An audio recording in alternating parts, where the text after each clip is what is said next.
real country was made, and we play 'em. Real Country, 550 and 92.9 WAME. And good evening, everyone. Welcome to Racing Roots with Hamm. We're going to skip the intro this evening. We're running a few minutes behind, but that's okay. It was worth the wait. As they say, good things come to those who wait. And we got good things here in the studio with us. Actually, very good things. We got Larry Lackey and Nick Ramey in with us. And I'm going to turn these mics down because all the mics are on. How y'all doing this evening? Good. Man, we're doing good. Got the two old guys with you today. The two old guys. You always say you're old. You're not old. And I don't think legends, but just old guys. Well, you know, yeah, y'all are. You look the same as when I met you. I can say that about both of you. Yeah. I mean, silver hair. Pull that mic up to you a little bit better, a little bit closer there. And yes, y'all both had silver hair when I met you. Hey. But actually, you both look a little bit younger. I don't know. Maybe it's because I'm looking older. What do you think about me? Never mind. Well, the silver's showing through a little bit there. Yeah. You know, but it's not great. You're starting to gray up a little bit. I see it a little bit. Well, I always tell people it's chrome. It's chrome highlights because every classic vehicle, motorcycles and cars have chrome, right? Yeah. Accentuates their oldness or classicness. We got a lot of chrome, Larry. I do. When I first met Nick, it's been 25, 30 years ago, you know. Yeah. He had silver hair. He had gray hair coming in, you know. Yeah. So he hasn't changed a bit. I think I had gray hair in high school. Oh, probably, yeah. You might have. But he always had his hat on. So, you know, you didn't pay attention Right. to that. True. Yes. Yep. Well, I met Nick back in, I think, right around 1995, that is, and another century ago, and a spider or something crawling around. And Larry, I think I met you when I started at Robert Yates Racing. Yeah, that was probably mid-90s, early 90s, I guess, was it? Actually, I started there in 2003, but when you came back to Robert Yates, what year was that? That was, I was at DEI in 2003, and then I got the invite to come back in 2004. Okay. So it wasn't before that? You came. I got there before you, just barely though. Okay. Yeah. August of 2003. Because we were moving up to Mooresville from Charlotte in 2002. And, I mean, you know, Robert had the building going. That building, you would not believe what it was before Robert transformed it into the Taj Mahal that it is. It was just a big open warehouse. And it had a few office buildings. Was it a pipe fitting building or something like that? I think that's what it was. Yeah. Pipe fitters, some kind of mill. Like Hey, we got Christian in here with us too. Christian Wilson. How you doing, Christian? Hey, would you do me one big favor though? Oh, there you go. Sorry, got you there. Would you go over there and hit the air off? For some reason, I forgot to turn it off before we started, and you can hear it in the mics pretty bad. Okay, got you. Yeah, I know y'all don't hear it or the headphones, I should say, because y'all don't have headphones on. So My wife said I don't hear real good anyway. So I got this theory about that, and I mentioned it on the show a couple of weeks ago, and my wife was here at the time, but she's not here now, so I'm not going to be in trouble the whole show. But I'm taking notes. Tracy and I are good friends. So I don't know. You got to watch it. Yeah, I know y'all were talking about how nice she is and all this stuff, and that's fine. But I was. This is kind of a joke, but have you ever heard that whenever women talk, it's like there's a shut-off valve, their ears close? Nick's looking at me like, I'm not touching this. I am not either. I'm laughing, but Yes. No. All right. Thank you, Kristen. I've learned to listen very well. Yeah. All right. Oh, okay. Well, that's good. Maybe I need to listen. Yeah. There's a lot of words of wisdom in there. Yeah, that's true, too. Keeping the peace is what I call it. You know? Yeah. Of course, my wife is always right, you know. Yes. That's good, Larry. I like that. Yeah. You're a smart man. You're a good man, Larry. Well, I learned, you know, I get shoved around if I don't, you know. So. Yeah, sure. No, I have a wonderful wife. Good. She's put up with me for 42 years now. Wow. So, yeah, she's been a good one. Been a 42 keeper. years, man. That's Yeah. amazing. Yeah. She's a pretty amazing lady, too. She's good. That's impressive. Yeah. So you got married in the 70s, 77 maybe, something like that, or 78? 80. Oh, 1980. okay. Yeah. I Do struggled. math backwards. I struggled with geography. Or is that math? Now, it helps to be married on an even year like 80. So you go 80, 90, 100, you know, you can count up from that. Yes. It's easier to keep up with years that way. So. Oh, okay. Yeah. That's a great idea. Yep, great plan. All right, but we got you in here. We're not going to talk about the ladies anymore unless you want to, but we got to talk about some racing. You know, the kind of racing that we did back in the day whenever I liked it back in the day, of course, more than I do now, but I'll still watch from time to time. And I still love racing because once it's in you, I think you don't ever lose that. You don't. Racing has changed so much over the years, and I think racing, like during the time when Nick and I came into it in the very early 90s, I call it, and we call it real racing, when, we could race what you brung. There was not a lot of restrictions on us, and it was fun. I mean, really all through the years that I know Nick and I were together, we had times where we were miserable, sleepy. We had one instance where, 3 days and 3 nights, we didn't go home. People brought food in with us, but we knew we had to work. We had to get the product done. That day that we heard about it, I left at 4 o'clock, went home, took a shower, and cleaned up. And then I got called back in. And then I worked the rest of that day and 2 more. But poor Nick didn't even go home at all. We were stuck for 3 days and 3 nights. 3 days and 3 nights. Yeah, we were sleepy, we were tired, but our adrenaline kept us going. Well, it was Daytona. We had one more engine we had to get out and get done. Yeah. And my manifolds failed. I think they made too much power. Well, no. Put a stress on the bottom end. I had to redo a manifold, complete manifold, because Nascar was a little upset at something. But yeah. They failed inspection. I got you. Yeah. So. Okay. Yeah. They just didn't like it. I don't think it failed. They just didn't like it. Yes. But that happens. That's the one they crated up on the plane and sent back to you, and you fixed it real quick. Yeah, I think that one we tried to save it, but we had to start from a fresh manifold, and recreate everything. So yeah. that was a Bong's ideal, to be able to get it done, within that time. But. And what year was that, and what car was that on? That had to have been 90. That had to have been 95 or 96, and I think it was DJ's car. I think it was DJ's car. Too, yeah. Yeah, because we did a lot of extra work, but. Hey, we won the 500 with that thing. Yeah, we did. It had to be pretty darn good. Yeah, that's right? one of the good things. Yeah. So I know DJ appreciated it. Robert appreciated it, I know, because... The only problem with that is we lost the car for a whole year. Yeah. That's a terrible problem. They kept the car down at the museum. Yeah.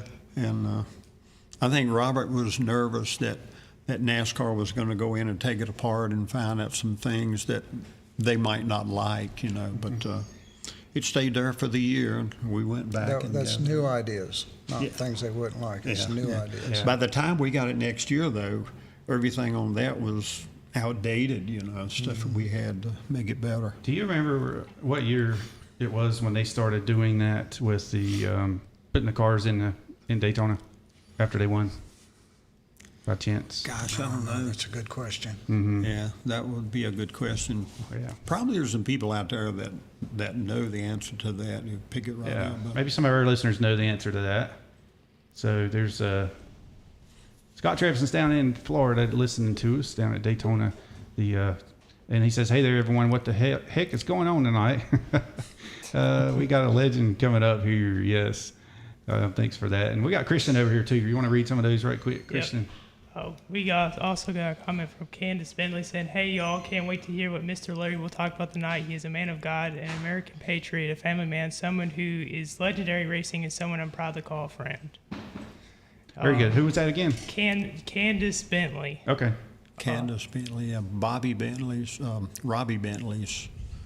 daughter. Oh, okay. Yeah, Robbie Bentley. she's a sweet little girl. That's cool. I had the pleasure to work with her. I didn't work with her. They moved her in my room when they moved me over to the machine shop. Yeah. And we just sit there and chit-chat all day long. She's a real intelligent little girl. All right. Yeah. Also, Mike Bauer says, "Greetings from Rhode Island." We got Crazy Train Main Lane saying, "Mr. Larry's an awesome man, a rare breed." And Dargan Watts says, "It'll be worth the wait." So a lot of people commenting here on the chat. All right. Yeah. Thank y'all for tuning in. If you're listening on the radio and you want to join us here in the Randy Marion Studio live, you can tune in. Go to DHammiam on YouTube. All right, so back to the manifolds. We were at, you're talking about, so the restrictor plate tracks, a lot of people may not realize what you actually had to do at the restrictor plate tracks. They were like a different animal back then. I came across a piece the other day. It was one of the inserts. Oh, did you really? Yeah, and we got to be what's the proper word?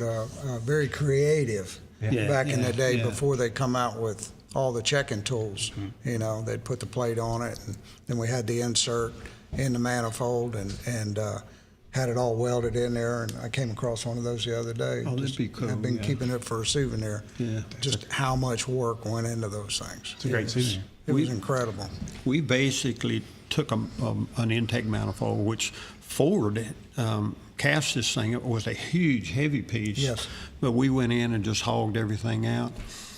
And Nascar came out with two little template deals. One was a straight plug. It had to go to the bottom. It was round, about 1 3/4 in diameter. Then the top was a little octagon type. Yep. I remember that one. You know, had to go down. So anything around that we could build. And boy, I tell you, it really got creative. It really got intense sometime trying to come up with some stuff. And as a matter of fact, I got my job to Robert Yates from building a manifold. In '92, I was working with Keith Dorton, and I built a manifold there for Robert Yates. And that manifold was a lot of time into it, you know, with all that creative stuff. So Keith Dorton sent it to Robert, and Davey won the Daytona 500 with it. So after that, Yes. that was my Nice shirt you got, by the way, Davey Allison Thank shirt you. there. Yeah. Davey won the 500 in 1992. yes. And, Dale Jarrett also won the 500 twice, or if I'm correct, 3 times, but twice with Robert with Yates. yes, yes. Yeah, DJ, boy, he was a stampeder. He was really what we needed when we had all our misfortunes with Ernie. Of course, Davey, then Ernie. But DJ, boy, he was like a breath of fresh air coming on. Yeah, we stuck Todd Parrott and the car back in the surface plate room. That's where Todd did all his magic back in there. It was really cool, working on the car, and we were out of room. We didn't know how we was going to do 2 cars. Yeah. You know, we had always done one. That's one of the things that I told Doug. I says, man, how we going to do 2? We just got enough guys to do one. We'll figure it out. We just got to work harder. Well, plus whenever you had Dale Jarrett come along, you didn't have as much trouble or issues with the engines getting wore out like the way Ernie was riding them hard. Oh my gosh. That was really funny right there. Nick Ramey, I got to say, Nick built the engines back then. Yeah. And I mean, every year you put out just, I mean, literally hundreds of engines. And the thing that was really funny, that when the engines would come back after a race, we'd get Ernie's and DJ's engines back then. We'd tear them down. And Nick would, he would take the bearings out of DJ's. I mean, they looked like brand new. They looked like you put them in there. But Ernie's bearings, they were just bearings and pistons. Pistons all black, burn up. That was funny. Yeah. I asked Ernie one day, I said, what do you do different? He says, it's all in the throttle. I'll stay on the throttle longer, Yeah, I guess so. Ernie got the good out of the engine. But So. 2 totally different drivers, but amazing on how they worked the car and how they did everything, on their driving styles. Yeah.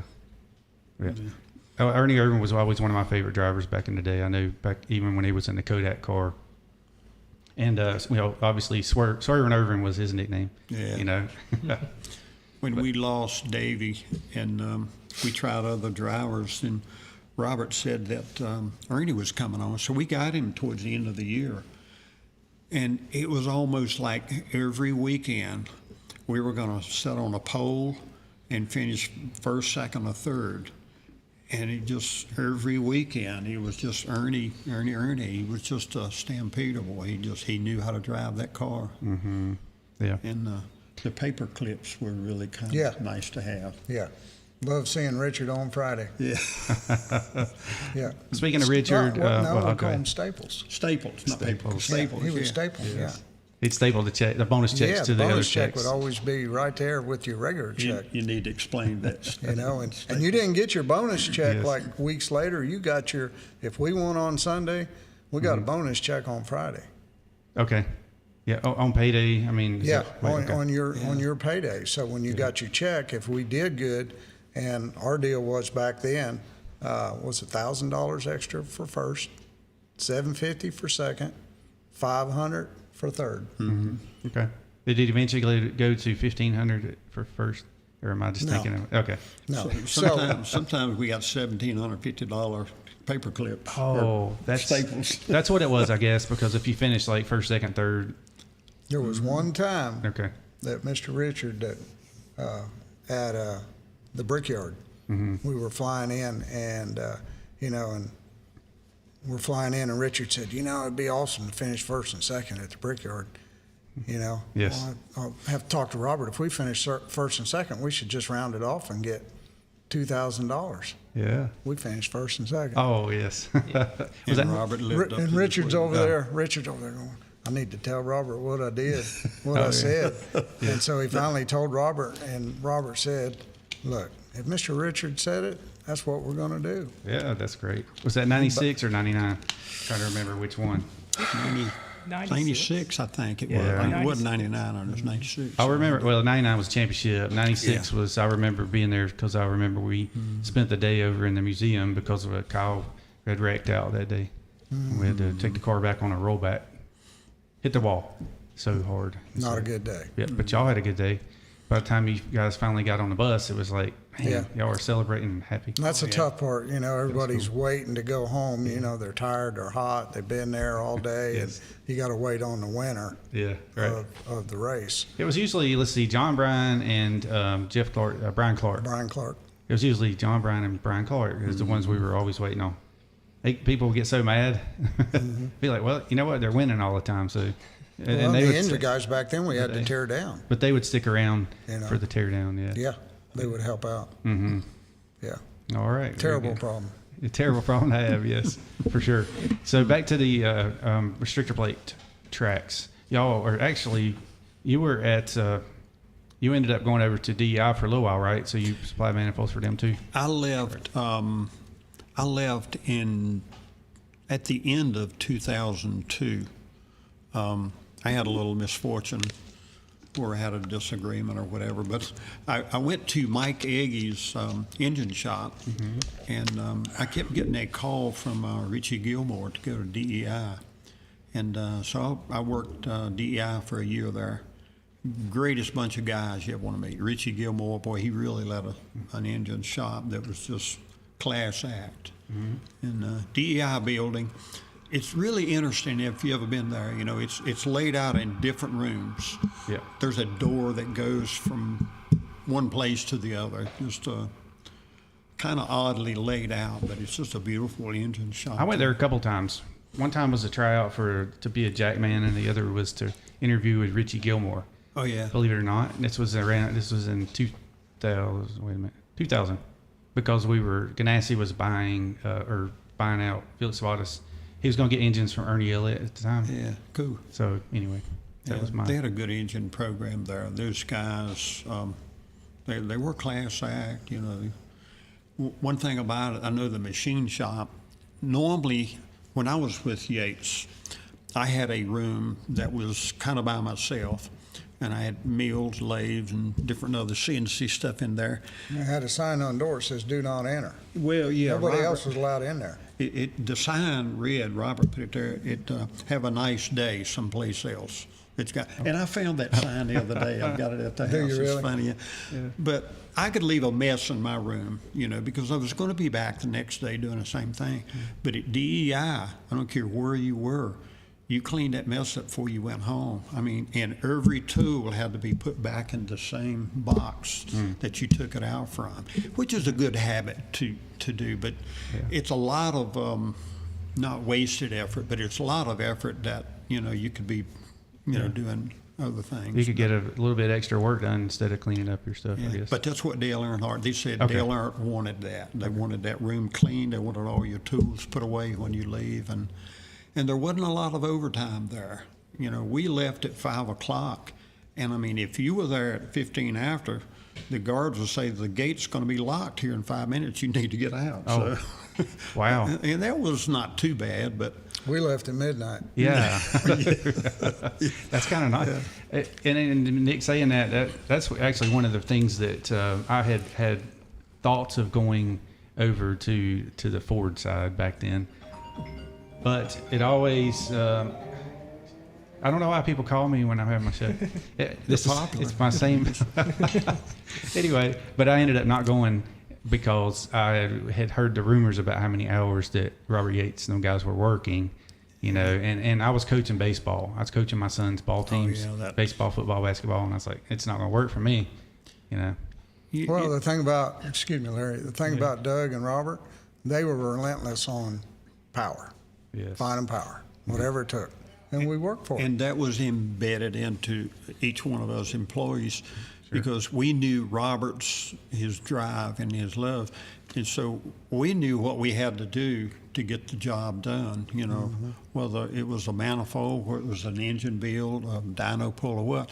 And whether it was 6 o'clock or 12 o'clock or 2 o'clock in the morning, we knew what we had to do. And it wasn't like we didn't want to be there. Yeah. You know, I think Robert instilled that into us. Yeah. I think one thing was the money he paid us. Yeah. Right. You know, because But the motivation to win and be a winner all the time. that came from Robert. You know. He had that goal, you know. Yeah. Doug and Robert, just incredible. Oh yeah, absolutely. So whenever one of the things that Robert, we were talking about, like the way Earnhardt was over there. Well, whenever he built the building that they're in now in Mooresville, he laid it out to where, you know, we had what we call the Yates Mile, that you walk down the hallway and turn left and come back up the other way. It's, you know, one big round or square. Mm-hmm. And then also you could look through the glass, you could look through the room window, and you can see through each glass all the way to the other side of the building. It was laid out beautiful. I mean, it really was. It was a Taj Mahal. It was for engines, you know. This was a beautiful place. Yeah, we didn't think we'd ever be able to fill that place up. Huh. Oh, Wow, that's a different story. yes. How many many square engines? feet? 180,000. Is 75,000 square feet? I think That that's what sounds it is. right. I think that's what it is. 75,000. Yeah. All engine. That's incredible. 110, 115 employees. Yeah. You know, Yeah. just, Yeah. and boy, every one of them were needed too. Just a busy place. All the engines that would come out of that place. Wow. Yeah, when I started, what we had, they had the Bush program there, and you were supplying for the 32 car, and then you had the 88, I guess the 88 and the 28 then. And then whenever Rouse come along and combined, you know, that brought us, what, 3 more teams, 3 or 4? 3 or 4, it was 4, wasn't it? Yeah, I I believe think it was so. 4 teams. Yeah. And some of the Bush teams Yeah. back then too, I believe it was then, you know, like the 60 and the 6 maybe, something. Yeah. And so, yeah, I mean, that was just like a So big boost. how many engines did you build a year there when you was? I'm thinking back, it was like, I believe it was like around 150. It was somewhere between 150 and 200 or something. Nick might remember. Just Something constant, like just that. yeah. Probably closer to the 200 range. Yeah, and that would have been, I think that was that after we did that was before we did, I'm sorry, after we didn't do our own bearings and stuff anymore. Right. Okay. Yeah. Because then it was more of like, you know, the stuff was already Just prepped. an A lot assembly. Yeah. right. Yeah, we got a Well, cart. Yeah, it was tough. You know, a lot of the teams were getting in trouble for working Oh, a is lot that of hours and all that. So we had to figure out how to still get all those engines done and not, you know, be able to log a ton of hours. Yeah. You know, and so we started specializing, putting guys that fit up bearings for us, fit up the mains, fit up the rods, and, you know, put the crank in, and then we would take it from there and take it back to our room, the cart, the block, and what, day and a half? Yeah. A day and a half was pretty Day much. and a half, it was ready to go to the dyno. Yeah. If you went over a day and a half, then they kind of be like, hey, are you about done with that engine? You know? Yeah, Other than that, it was. The young guys that still had dark hair were okay, but it was the old guys with gray hair. Oh yeah. I know down on That's not Well true, Street Nick. in Yeah. Charlotte, probably in the early 90s, mid 90s, 200 engines might have been good, but one year you had how many engines that you put together? I think I did 342. Oh wow. 342 engines. I mean, Yes. there's 365 days in a year. Oh gosh. But it was just engines constantly being Yeah. produced. And back then, you did most of the work on prepping. But you and could everything. almost you could do more than one a day, you know? stuff. Vernon would come back there and you could hear him coming down the hall with the rods and pistons Ready jingling to on his go, cart, and he'd say, "Here you go. You boys can stay here and work all night." Pretty incredible. Look up at the clock, it'd be right at 5 o'clock. And we'd work till we He got was it. gone, but he had his work Yeah. done, He had his pistons all done for you so you could work all night. Yeah. I remember saying that quite a bit. You can work all night if you want to. And then I'd be like, all right, I'll see y'all. Because it was some guys like to work longer than others, I guess. Yeah. It's just kind of the way it was. But I guess if you built that many engines, you were definitely working all night a lot of times. Yeah. Yes. Gosh, man. That's my wife, she'll tell you. I bet so. She stuck She around. probably got for it you. on her calendar because she kept probably good track of does. everything. She probably does. Or she was writing down how, let's see, he's going to make this much money this week. No, she's never been like that. I know she's not. I'm just kidding. She's You worked hard, but you deserved everything you had to. yeah. He made She's all about taking care of everybody else, and she Yeah. doesn't do anything for herself. Yeah. She is. She's a really, really good one. Great one, I should say. Yeah. All right. Hey, we're going to take a quick break and let the weed eaters go by our blowers and all that good stuff. But we're going to have to go ahead and take our first commercial break. And we'll be right back to Racing Roots with Hamm. Your stomach is growling. And you're about to have a snack attack. It's time to visit Andrea's Ice Cream and Sweet Shop. No matter what your sweet tooth is craving, Andrea's has the cure. Donuts, cookies, cakes, pies, cupcakes, or brownies. Andrea's has what you need. 36 flavors of delicious ice cream await you that can be transformed into your favorite shake or sundae. Fresh homemade goodies don't get any better than this. So when the craving hits, head over to Andrea's Ice Cream and Sweet Shop, 115 South Center Street, downtown. Open Tuesday through Saturday, 2 to 9. Life, career. Build it together here. Whether it's a part-time job or a full-time career, Lowe's has an opportunity for you. We are actively hiring warehouse team members for day, night, and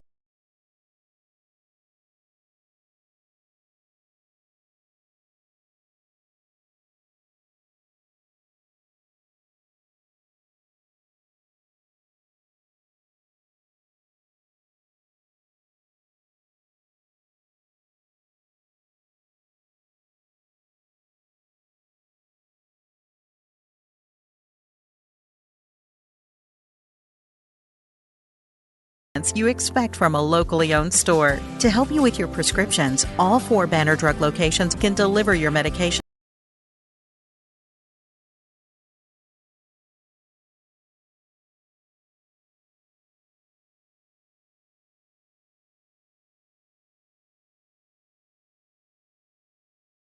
WAME. And we're back to Racing Roots with Hamm on 550 AM, 92.9 FM, and DHammiam on YouTube. So if you're listening on the radio and you're driving down the road and you want to watch, wait till you get home. And then you can go to YouTube and hit DHammiam or Racing Roots and you'll find it. Trust me, it's not that hard to find because we got Nick Ramey and Larry Lackey in with us. All right, and we're back. Yes. Hey, have you ever heard of the Dream Racers cars where the children's Dream Racers, they take these... Have you seen those, Larry? I haven't seen it, but I've heard you speak about it several times. It's really a pretty cool program. It's out there for kids. Mm-hmm. Yeah, if you look at the videos they have on their Facebook page, it's Children's Dream Racers. They will show kids getting in these. Looks like they either have like a drag car or a NASCAR or race car. And they have a PlayStation 4 in there, probably a 5 coming up soon. And they can get in there and they have a place to hang their IV bags and they sit in there and race like they're racing a race car, and they're so happy and and all this, and they're pretty much terminally ill kids or whatever, but they're in hospitals. Wow. So, yeah. So that's a tough one. It's cool if anybody can pull up that site and just, visit that and see what all they do for these kids. I think it's pretty amazing. And if you can make a donation, definitely make a donation. Anything big or small, they're bigger about the better. It's about $11,000 for one of those is what it ends up being. Really? And Wow. and do you know who makes those, Nick, Ramey? Who makes them? Mark Smitty. Really? Yeah. Really? Yep. He was on the show and he talked about how much Robert Yates, how good he was to him over there, and how always paid him, and how he had gotten one time somebody had, I guess basically somehow Robert was losing money on something, whatever, and Robert ended up coming over there and paying him for everything anyway, just because that's the way he was. Yeah. Yeah. And so they're on Facebook. They're on Facebook. You could contact them at 704-200-8566 as well. Also, you can find them on the web, childrensdreamracer.com. There you go. And also Swimming Pool and Spa here in Statesville. That's Neil Johnson. He will come over and put your pool liner in. He even gets those rolled out. He just lays down and rolls around and gets all the wrinkles out of pool liners and such. Nick, do you have a pool liner? I don't have a pool. Oh, in your old pool. Did you have a liner? No, Okay, no. it was concrete. It was concrete. Okay. Cement pond. Cement pond. Yes. Yeah. Like the Beverly Hillbillies. That's right, exactly. Get Ellie Mae out there and get her. She'll come out there and help you. But anyway, if Neil Johnson, if you need a pool boy or any of that kind of stuff, he can come out there and bring your Mai Tai or anything, whatever you need. He also has Sunbum products. You ever use any Sunbum? I don't think so. It's tanning lotion. Oh, okay. That's the stuff I use. I mean, can't you tell my nice tan? All right, so how do you get a hold of them, You need to get back to Christian? the beach, right? Oh, you got that right. You know what? Since I retired, well, we'll talk about that in a minute. How do you get a hold of them? You know what my wife told me the other day? Yeah. She comes up to me. You'll like this, Larry. And she says, she rolls up her sleeve. And she goes, look at that. Yeah. And I'm like, what's wrong? Did you cut it? Cut your arm or something like that? She said, no. She says, my tan's going away. So I got to get her back to the beach. I promised her I'd get her back. Okay. I guarantee you will. Yeah. Open Monday through Saturday. Contact Swim in Pool and Spa at 704-727-2488 or on the web at swimmingpoolandspa.com. Located in Statesville, North Carolina for all your summertime needs, pool liner, spots, and suntan products. All righty. Thank you very much, Christian, for that. And so that's Neil Johnson there. Oh, 940A Davie Avenue here in Statesville. All right. Back to our regularly scheduled program. Ain't that what they used to say on the old shows? Yes. Yes. Yes. And I haven't played any background music. Maybe I'll work on that for next time. All right. So we were back at the Robert Yates Racing. The new shop is where we're at now. But I feel like we should go back a little bit to the old shop. And then we're also going to ask for some of our listeners. We're going to get any questions and comments. So if y'all have a question, throw them on there, and Christian will be looking at those here shortly. Do you remember the comment that Dale Jarrett made when he called in when Richard was here?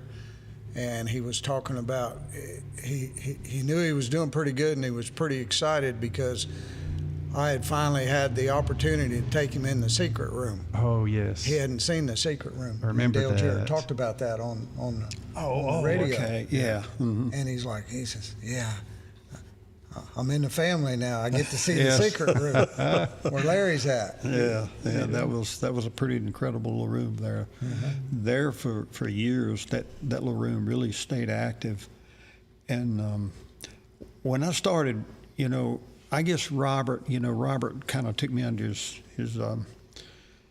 his umbrella, so to speak, and I wanted to be able to create things, and I know the intake manifold and carburetors always intrigued me, and then distributors and different things. And so Robert set me up in a little room to do manifolds.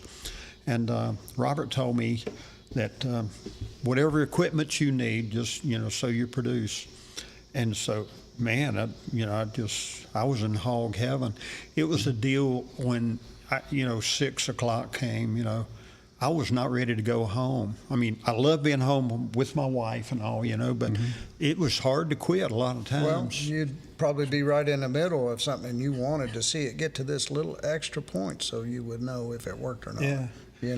And I had my little grinding booth in the back. Yeah. I had my stereo into it. I had my headset. And, you know, the phone would ring in my earphone and stuff too, if the phone rang. And it was just, I didn't have to go anywhere, you know, just sit there and grind or machine or do what I had to. And it was just an incredible experience what Robert did for me, you know, back then. And I think I mentioned on that time that Richard was on here, is I needed a lathe. You probably will remember this. And so I had looked at around a few lathes, and, you know, they were around $15,000. And so I told Robert, I said, you know, I really like to have an upgraded lathe. You know, the one I had was really a piece of junk. But Robert said, well, go ahead and order it. And I showed him. I said, well, here it is. You know, the $15,000, and the tooling package was another probably 2 or 3. And so this was on towards the end of the season, you know. But so anyway, I said, okay, I'll go ahead and call it in and order it. So a little bit later, Robert come in and said, why don't you order 2 of them? The other room needed a lathe out there too. So I said, okay, I'll go ahead and order it. So I called up and I ordered these lathes and all the equipment. It was something like $42,000 for all of this stuff. Yeah. And so I guess a couple of days, 3 or 4 days later, Richard Yates comes in my room, and boy, he is really excited. He said, Larry, what in the world are you doing ordering these lathes for $42,000? We don't have the money in the. I said, Richard, I'm sorry. I said, you know, Robert, you know, told me to go ahead and order them. And I thought, gosh, I'm in trouble now, man. Maybe I misunderstood Robert. Yeah. And so a little bit later, Robert came in the room. He says, don't worry about Richard. Go ahead and just keep those ordered. I'll come up with the money for it. Yeah. So I understood that Robert went in his own kitty, his own savings, and paid for those That's the lathes. thing about Robert. Robert didn't want to owe anybody anything. He paid for everything he did, and you know, And buildings, everything. He wanted you to have the equipment that you needed to get be the able job to done get stuff right. done. And he was just a super guy. That's you one know. thing I've learned about Robert is it seems like he knew that it basically it takes money to make money. Yeah. You invest money in the right places, Yeah. whether it's your people, your equipment, and then you're going to be successful. Yeah. I think Robert came up with that initial statement, how do you make a small fortune in racing? Start with a large one. I mean, Yes. That was Yeah. true. But Robert, you know, he just had a knack to bring in monies, I guess. We Yeah. never wanted to be anything, you know, No, back then. no, we always had everything we needed to make it work. So was that the biggest piece of equipment that you got while you were in the machine shop there? No, I ordered a CNC Oh. mill, and that was quite a few dollars more. But Yes. Probably what, 50,000 or something? yeah, I try not to remember. Okay, I got you. Yes. But it was a very vital point Yes. to being able to produce some But, stuff. you know, when I came to work there, I mean, you guys had the Morisikis. Yeah. You know, when I first came in there, you guys were the first ones to ever have Had Morisikis Morisikis, to port cylinder heads. Okay. Now those were we had LeBlanc Makino, and it seems like I remember hearing they were like $1 million. Yeah, LeBlanc had some good stuff. Yeah. Their regular mechanical machinery as well as the CNC stuff. And speaking of that, because we had who was the CNC guy that left Sacco? It wasn't Rocky. That was after him. It was he's still he left maybe not too long. He was in the Army. He was a Ranger or something. Rodney Ranger. Tucker? Yeah, Rodney Tucker. Yeah. Man, that guy He's back over there. Is he okay? He Wow. is one intelligent guy, boy. Yeah. I tell you what, Very sharp. I learned Yeah. so much from him, you know, CNC machine. I'd get bound up on, you know, some 4-axis stuff, and I would go in, I'd go in his room, and Rodney was so open with stuff that he helped me immensely in there. I learned so much from that guy. Yeah. Yeah. I'd go in there and tell him I needed something, and he'd like, all right, come back and see me tomorrow, and we'll have a plan. I mean, it was just like, you know, he said, just let me think about it just for a little bit, and we'll come up with a plan to do this or do that. And, Yeah. man, Rodney he was telling Tucker, me. he was one more of the Now, greats. was he not was he in the Army or Marines? What was he? He was in the Army. He was a paratrooper. Yeah, Yeah, he was a pretty heavy duty Yeah. guy. yeah. So right quick before I forget and before I don't mention him, but I talked to Richard Yates earlier, and so he's doing really good. He had gallbladder surgery, Yes. and you had told me a couple of weeks ago that he was getting that done. I guess he was supposed to go out to dinner with y'all, and then ended up not going because he had some issues with that. But he's doing very well, and so I always want to go to the beach whenever I talk to him. I'm like, man, he's down there. Well, he's in Florence right now. He's still with his daughter and his stepson or son-in-law. Sorry. Yes. And staying there in Florence, but he just wants to do things, stay busy. Yes. So. The guy's incredible, you know. If everybody will just say a prayer for him, you know. He's on the mend, but, you know, you never can say no prayers for a guy. Yeah, right. He was Exactly. All right, Christian, what you got for us over there? We got some questions coming in, I'm sure of that. So one of them was from Random Epic. He says, have y'all ever been to Hueytown? You ever been to Hueytown? Hueytown? Down there? Yeah. Yeah, was that where we flew in through and the plane dropped? Oh, Talladega. Alabama? that was Talladega Airport. Right? Talladega, yeah. Because that's back when they used to let us fly in there on, I think it was Race Day Express, yeah. Yeah, I remember that too, Larry. Were you on the plane? I was on He the was plane. on there. When they blew the windows out of the terminal? And I remember, yes, that too.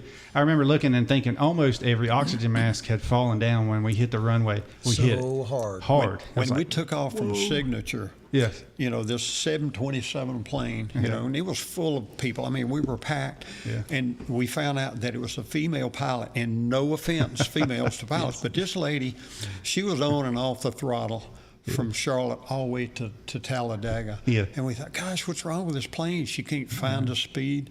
So we became to land, and Nick was sitting over beside me, and we were probably 10 or 12 feet off the runway, and all of a sudden the plane stalls and it falls. It hit the runway so hard that the oxygen mask just fall down. And All the doors, everything just fell down. Nick was hollering, oh, geez. Well, I looked over at Danny Dickerson. He already had his mask on. Yeah.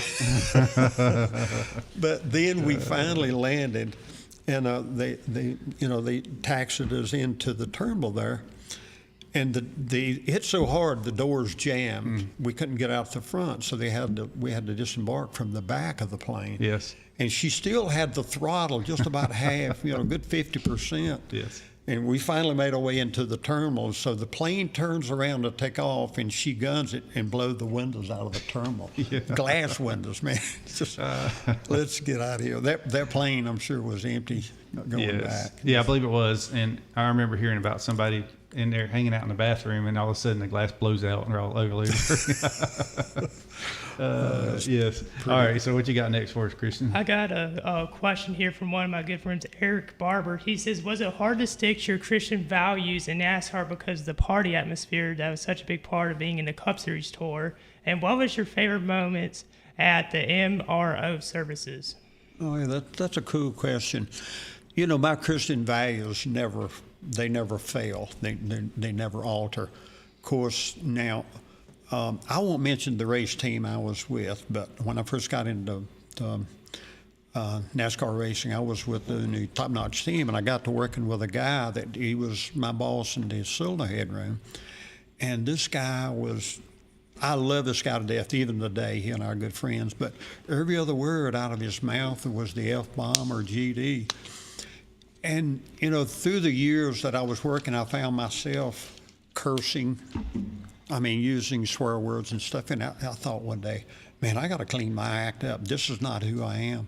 And so I did, you know. And he and I had good conversations with that. That was one time, Christian. Through the other time, the parties we had, Ford really gave us some great parties. We had some of the neatest parties that ever was. And we partied hardy, I guess you say. Yeah. We had a lot of good times, you know. Robert always had a good show for us, but not one time did I feel like I lost my Christian values. One of the good things that we had there, and which we still have today, is Bible study. In the shops. In the shops. Yes. You know, and that's when I first came there. I wasn't a Christian. You know, I was, you know, and we'd come in and Max would come in. We'd have Bible study upstairs. Max Heldon. Yeah, and I wouldn't go. You know, I didn't know a whole bunch about it. Yeah. Max would come by and say, hey, you're more welcome. Come upstairs. We're going to have a little bit of food and Bible study. And I'm like, yeah, I'm okay, you know. And he never did push me, and he'd always come and talk to me and everything. And finally, I just wanted to go up there and see what was going on. you know, and, you know. You were up there, and all the rest of them were up there. And Yeah. One thing Robert did was 2 times a month is he held a Bible study in the shop, and he would supply food. He wouldn't allow anybody to buy food. You could bring food, of course, but he wanted to have everybody subjected to, a Bible study. And so Max Heldon was our first. We had Kenny Crosswhite. Kenny was there for a long, long time. He was really cool. I still do a Bible study with Kenny. Yeah, that's right. Day. And I got a comment on that too. I get a call from Nick every once in a while. Once a month, Kenny Crosswhite comes to Mooresville at Brooklyn Boys Pizza, and they have a Bible study for anybody that wants to come in. They got a little private room. And Nick just about always calls me every other Wednesday when they have that. Say, hey, we got Bible study. You coming today? And lots of times I come, but sometimes I'm busy. But sometimes you bring a friend. Yeah, and it's really a neat deal what they do for that. But the Bible studies has really helped, and then they got MRO at the racetrack, and I'd sit there and watch Dale Jarrett, Mark Martin, all go in, which, those were people I really looked up to, and I would go in and kind of see what the Bible study was all about. It really helps. It helps keeps you grounded, and it's really helped me in my Christian life. It's great. Sure. Yeah, they even have a Sunday service there at the racetrack. And what other sports do they? I don't know. All right, what else you got over there, Christian? There's one for a Facebook user. How long did it take y'all to develop the N351 head, and when did you find time to do it? Oh, geez. Boy, that was an incredible project that Robert laid on me. The late model people, Chevrolet, Dodge, and Ford, the Saturday night racers, the Chevrolet and the Dodge had an incredible head that they were winning all the races. And Ford, the only thing they had was the old big heavy 460 type head. It was just a huge cast iron. So Ford came to Robert and wanted Robert to design some type of cylinder head that the Saturday night racers could compete with. So Robert came in my room and he told me, he says, this is the only thing that restricts you is it has to bolt up to a 351 style block, and the manifold, a stock manifold, has to bolt down to the head. And he said, outside of that, do anything you can to make a cylinder head flow and work. So, man, this was incredible. I said, this was right up my alley. I thought, gosh, man. And so I started with a GT40 aluminum head, and I cut that thing in just so many pieces, just manipulate. And I put the same port that we were racing in this head, except downsized a little bit, but I raised it up on the exhaust and on the intake. And, man, the flow numbers that we had were incredible with that piece. So we sent it off to Ford, and they cast it up in a cast iron piece. And I think Stock Car Magazine come out with an article on it. I have that article. Oh, do you really? Yeah, and I have it signed by Robert. Oh, what a gold piece. I bet I probably have that too. Yeah. But that was... Keep all my magazines. With all your stuff. Mm-hmm. And before me, like in 1990, 1988. You have a huge collection. I do. Got boxes and stuff. That's cool. That was Larry's head. I'm going to go look through it then. That was Robert's head. He just, Robert came to me, and just, he just, I know Robert probably could have done the same thing, but he didn't have time. But boy, what a fun project. And they paid me for it too, But that head is still out there today, right? It's still out there today. And when they dynoed it, I forget who was one of the guys, one of the shops that dynoed the cylinder head. They dynoed a Chevrolet, a Dodge, and this Ford head with the end head, and they made about 25 horsepower more than the Chevrolet and the Dodge. So the Saturday night guys were really happy, but the officials weren't, because the Fords was running away from the Dodge and Chevys then. Wow. Yeah. Man. That's a big horsepower difference right there. It is incredible, but it was.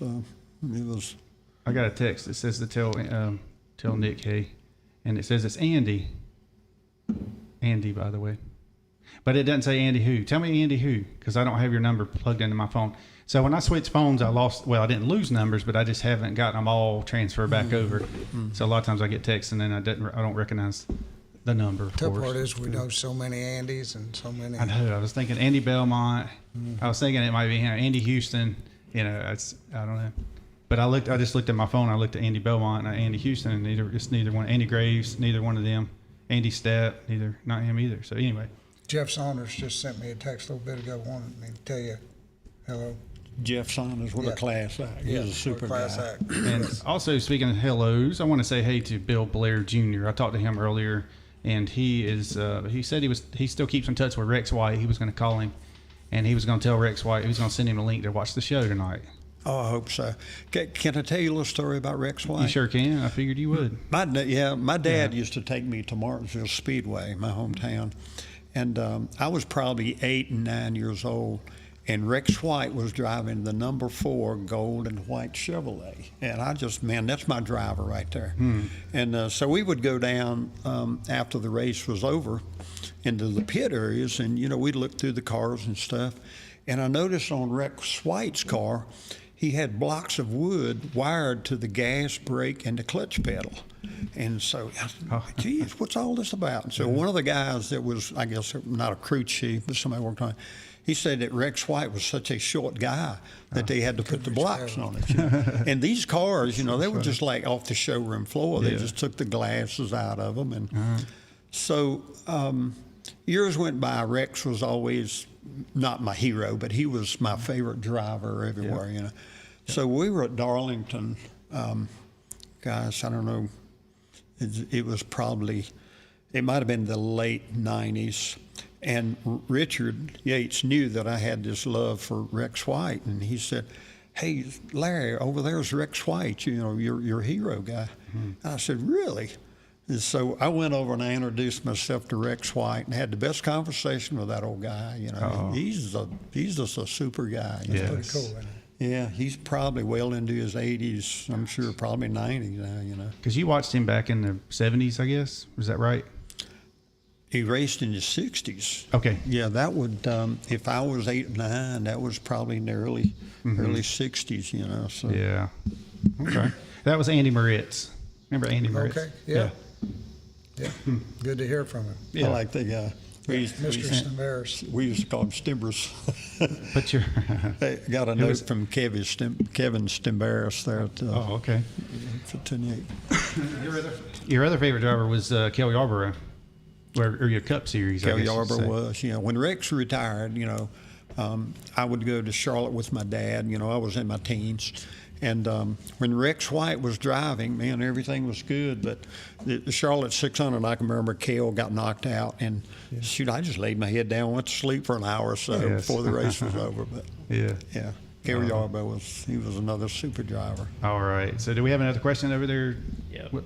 I was going to add Rex White. I actually met him last year at the North Carolina Auto Racing Hall of Fame, and he won the championship in 1960. We raced in the 50s. But this next question is a little bit off topic, but this is one I was thinking about asking David myself and asking y'all. So this one is from Dickie Dennis, and this is one I was thinking about asking as well. Do you think the Brickyard should stay on the oval? Because, of course, the last 2 seasons in the NASCAR Cup Series have raced on the road course, and I think that it's lost its appeal because it's not the same. Racing on the oval, you can't beat that. What do y'all think on that? Well, we're old and gray-headed. Old school. And we like old school. Yeah. And, we were fortunate enough to come in and race the Brickyard, on the oval and to have won it multiple times. And I don't know, that's an incredible racetrack. Yeah. When I go in there, and Larry will tell you the same thing, when we go underneath there and we go underneath the deal right there and it says the Brickyard, still raises the hair on my arms. Oh, it does. But just think about it. Just the speed and the racetrack, the history, it's just incredible. I will admit, I didn't see the race last year, Christian, but I watched the race Sunday, and I was really surprised, if not disappointed, in where they were racing. I'm like you, the oval. I think they need to go back to that oval. That road race is okay, but leave it to California and New York. You know, exactly. That takes away the tradition of the I love the speed of the Brickyard. Yes. Oh gosh. Now, Christian, they still called it the Brickyard though. Like they were talking about racing here at the Brickyard. Yeah. What was it? The race title is the Verizon 200 at the Brickyard, but I mean, Indianapolis Motor Speedway is a historical track. I mean, it's so cool, and I feel like them going away from the oval was just going away from its roots, and it lost its appeal. But I mean, Dale Jarrett won the Brickyard for it twice. If I'm correct, he won in one of those. He won in '97. But Sunday, I actually have this fact here that I actually found. Sunday was the second time in NASCAR history that there was 3 rookies that finished in the top 5 in a race. The first time was in 1994 at Pocono. So that's cool. It's an interesting fact. So there's a Christian shirt. Show everybody your shirt. They can see it right here on the camera. The Davey Allison. Very good. All right, where'd you get the shirt? I was wanting to get a Davey Allison shirt for years, but I didn't get one till this year. Okay. But Davey Allison, I mean, I'm too young. Like I wasn't alive when he was racing, but from what I've read and from what I've heard, Davey Allison is a great person. I mean, on and off the track, and it's a shame that he passed away. But I mean, he won like 10% of the races he started in the Cup Series, which is pretty crazy. I mean, he also won the Coca-Cola 600 twice, and he was a fantastic driver. And I was going to ask you, Nick, real quick. You also worked in ARCA, is that correct? That is correct. Yes. And with ARCA, you were the manager of the engine program. How was racing in ARCA? I'm not too familiar with ARCA, but was the racing in ARCA, how much different was working with them compared to the Cup Series, or was there any difference at all? Wow, it's a good question. In the ARCA deal, I mean, what we had back then, I did it from 2007 to 14, and it's a stepping stone for all these young drivers to come up through there. I mean, if you even look at like Venturini is just grooming drivers. Incredible program what they put together, you know, and so there wasn't a lot of Fords out there, and Doug he called me in there and asked me, he says, do you think there's any business sense here? And so we looked at the ARCA program. We did a couple. We got hooked up with Frank Kimmel right off the get-go. 7-time ARCA champion. At that time. And did some stuff for him, and it really worked well. Then it kind of grew and got bigger. It's a lot of work. I'm going to tell you right now, it's a lot of work. We didn't have the opportunity to fly to the tracks. Okay? Like a lot of the teams do, we had to drive.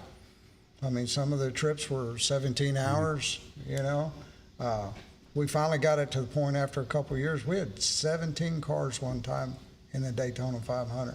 Wow. Or in the ARCA race, I'm sorry, not the Daytona 500. But in the ARCA race, and that's a lot. And you were away from home Friday and Saturday, Thursday, Friday and Saturday a lot of times, and then probably on Sunday too. Yeah, Lynn can tell you. Yeah. Again, let's get but I was, it's on our calendar. You're away from your family a lot. An awful lot. Sure. And it was an awful lot of work.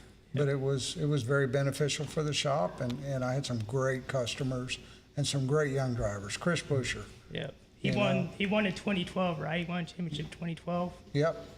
Grant Enfinger. I mean, I could go down the list. There's so many great young Ricky Stenthouse.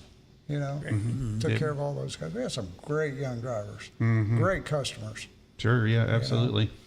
Dan Thompson says that Larry, thanks for the grandfather clock after, thanks for the grandfather clock after, he said after the show. Okay. Oh, yeah. Sorry about that. Anyway, yes, I think we know what that means. I had a connection with grandfather clocks. Does Dave know about all that? Oh, yeah. I've Did heard. you get one? No, I was waiting for mine. I was waiting for you to offer, but I didn't want to say anything. Well, Ridgeway, we'll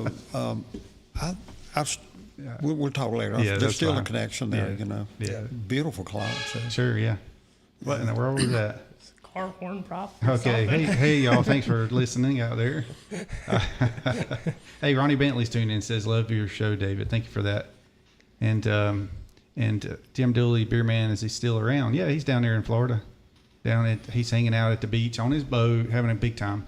You remember Steve Knight? Y'all remember him? He was our parts guy at Savco, but he also raced Sportsman Series. Yes, I remember. Way back, yeah. Mm-hmm. He says Nick was a huge part of Chris Boucher's ARCA championship. Mm-hmm. Yes, it was. Yeah. I'll tell you what, Chris Boucher, that's a tough young man. Back when I met Chris, and he was doing his Gary Rouleau brothers worked that deal. Mm-hmm. And, Chris is just a young kid, 16, 17 years old. Yeah. He spent years with the Rouleaus working on that car, sleeping on the couch. He did whatever it took to go to the racetrack. And Gary and Gary Rouleau he's a tough customer. I mean, he made him know every part of that race car. We had a lot of fun, but that kid is a hard worker. Yeah, actually, I remember Chris, when he was on the show, he was telling us about that. Yeah. About him working in there. And I guess I didn't realize that at the time, because you hear about that at Roush sometimes, because if you wrecked a car, they would put you in there working. I think that's actually what Chris was telling us too. Yeah. They put him in there working on the car so that he would learn, not to. Yeah. And Rouleau's deal was mostly up in Illinois, so Chris stayed up there. Oh. With Gary, and he'd work on the car all through the week. Yeah, and I don't think he tore up many cars though. He was really good at taking care of his equipment. Yeah, for sure. Yeah. Last time I was passing through Albemarle, I texted Chris, and I said, "Hey, I was going to stop over here at the. Y'all ever been to Morrow Mountain State Park? Deal? Oh yeah, and go and check out some of the Indian mounds and different things they got. Mm-hmm. Go see if I can find some. That's a cool place up there. So. But he said, we'll do that next time, because he was actually over at the shop over at Roush. Mm-hmm. So he's one of the drivers that spends time at the shop. I guess it's back to what the point was there. You don't see that very many doing that anymore. He's just a hands-on kind of guy. Yeah. Yeah. I think that's important to any race driver, if they can come in and hands-on work on the car itself. Mm-hmm. Well, when the car's not handling right or whatever, he's able to relay that. He knows what to tell the crew chief. Yeah. To fix the car. Work on the cars, but not the engines, right? Just stay out of the engine room. Hey, right quick. Yeah, that's it. Yeah. And Nick, you mentioned you might have to leave a little bit early. I'm definitely not wanting you to leave or run you out of here, but I wanted to see if you wanted to look at these pictures.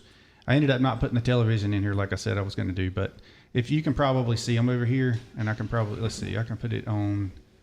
All right, so I'm going to switch the camera over. If you're listening on the radio, you want to go see these pictures, go onto our DHammiam on YouTube, and you can see them here. And I'm going to switch it to studio mode, and then you can see what we got going on here. All right. Hey, y'all. All right, so there's your pictures. That's the car that you're working on currently, right, at Aaron Brown's? Yes, so that is Aaron Brown's 34 Ford Roadster going to Bonneville. And I actually have to leave Thursday to head out to Bonneville. So he's built 2 of those cars from the ground up. Yeah. And they are just absolutely beautiful. They're Roush Yates FR9 powered. Oh, yeah. So I think I can pushing over 900 horsepower. Single carburetor, just carbureted.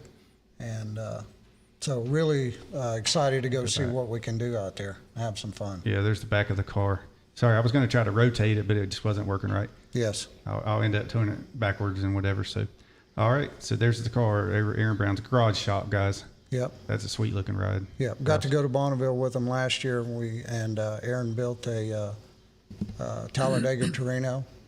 Took it last year and raced it. So old car on a modern Cup chassis with FR9 power. Yeah. I went to his shop like a couple months ago, and yes, they had that one. They had the Dodge Daytona, which was the Bobby Isaac car, and they went to Bonneville and they did testing out there. It was really cool to go to their shop, and he's a great guy as well. So yes. So there's you at Petty's with Roy Clark. Roy Clark, boy, that was back in the day, back in the Petty days. Yeah. So there's Roy right in the middle, of course, and I recognize Fred Langford over here. Yeah. Who are the other guys? Let's see. Bob Riffle. Yeah. In the center. All right. That's okay. Yeah. Yeah, that's fine. Yeah. All right, and then there's who are these people here? I'm just kidding. I know who they are. Oh, I Yes. got my. Let's see. Your That's Savannah that's my and own Liam. race team. Yeah, your race team. yeah. Your granddaughter and Yeah, that's Your my wife. mile car. Has a parachute on the back, so that's a Cup Mustang with had a D3 in it at the time. Granddaughter was car chief, wife car owner, and I was driver. now don't tell me you got an FR9 now. I do. Okay. I do. I finally got one for myself. Wow. I'm happy for you though. So Only natural you have to put a FR9 in. yeah, Yeah, man. All Really, right. really excited to go back to Arkansas and see what it'll do. So the C3s were like what 30,000, and now the FR9s were back when we first got them, they were like 75,000. But now the price has gone up, I'm sure. But that's good. Good stuff. Yeah, your old C3s were like 725 on power, and your D3s were between 825 and 850, right, Larry? Pretty And close. then your FR9, 900 horsepower. Yeah. So Not a lot of I know RPMs. when Yeah. we first designed and developed that, we were struggling to get up with the D3, but it wasn't long, after that the FR9 started making horsepower. Just learning the different. Yeah. Yeah. All right, I'm going to go back to these pictures right quick. So there's Edsel Ford and Robert Edsel Ford Yates. and Robert Yates, yep. We was actually sitting there, and I've got a Home and a Moody book. And so I knew Edsel was coming, so I'm like, I asked Robert, I said, you mind if I ask Edsel if I could get him to sign it? And they sat there and looked at that book for about 40 minutes. Okay, that's cool. There's two versions of that book. I think that's probably the one I have. Yeah, because something about the pictures and Yeah, Maybe. some great pictures. some copyright thing or something. Yeah. But all right, Yeah. Roger Penske. Roger Penske. This would have Yes. been a 2018 party in Yes. NODA down in North Charlotte, wherever we were down there. And there's Yes. Doug and Jamie in the background. Yeah, that was pretty awesome. Get a picture with Roger. Yeah. Incredible man. Oh yeah. And I went up and talked to him and introduced my wife, and then didn't even think about getting a picture with him. That would have been good. I mean, yeah. something to show. What a legend there. Yeah. Be cool to have him on here. Yeah. Oh, Yeah. yes. Well, that would be very cool. Yeah. Believe it or not, Jack Roush called in a few weeks ago. Yep, I know that's hard to believe. Okay. Is I that think right? it. That's awesome. Yeah. he did. Yeah. All right. I think that was it that I had on here, Nick. I thought we had more than that, but Yeah. okay. Well, good deal. Go back yeah. to the regular seat scan.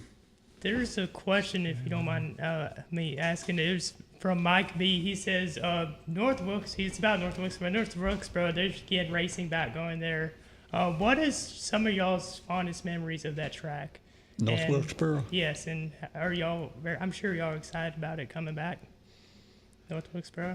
I think one of the biggest disappointments when I was when I was working with Richard Childress, Dale Earnhardt was leading the race, had 3 laps to go, and man, I was just jumping up and down. I was thrilled. Okay, we're gonna have a victory here, and I think a lap to go, Earnhardt had a blowout and it hit the wall, and I'd never been so disappointed. Tore up, Yeah.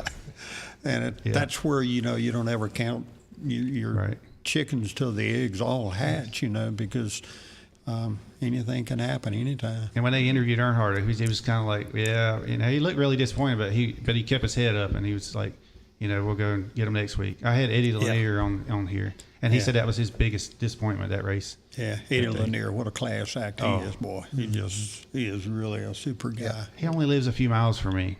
Does he really? Yep. So I'll call him up and say, hey, you want to come over and hang out and shop? I'm building an engine today or something, Yeah. But he's always kind of busy. It's like getting him out of the house kind of thing. Yeah. But he really he enjoyed it coming in here. I noticed on that program when you had him here, he hadn't changed a bit.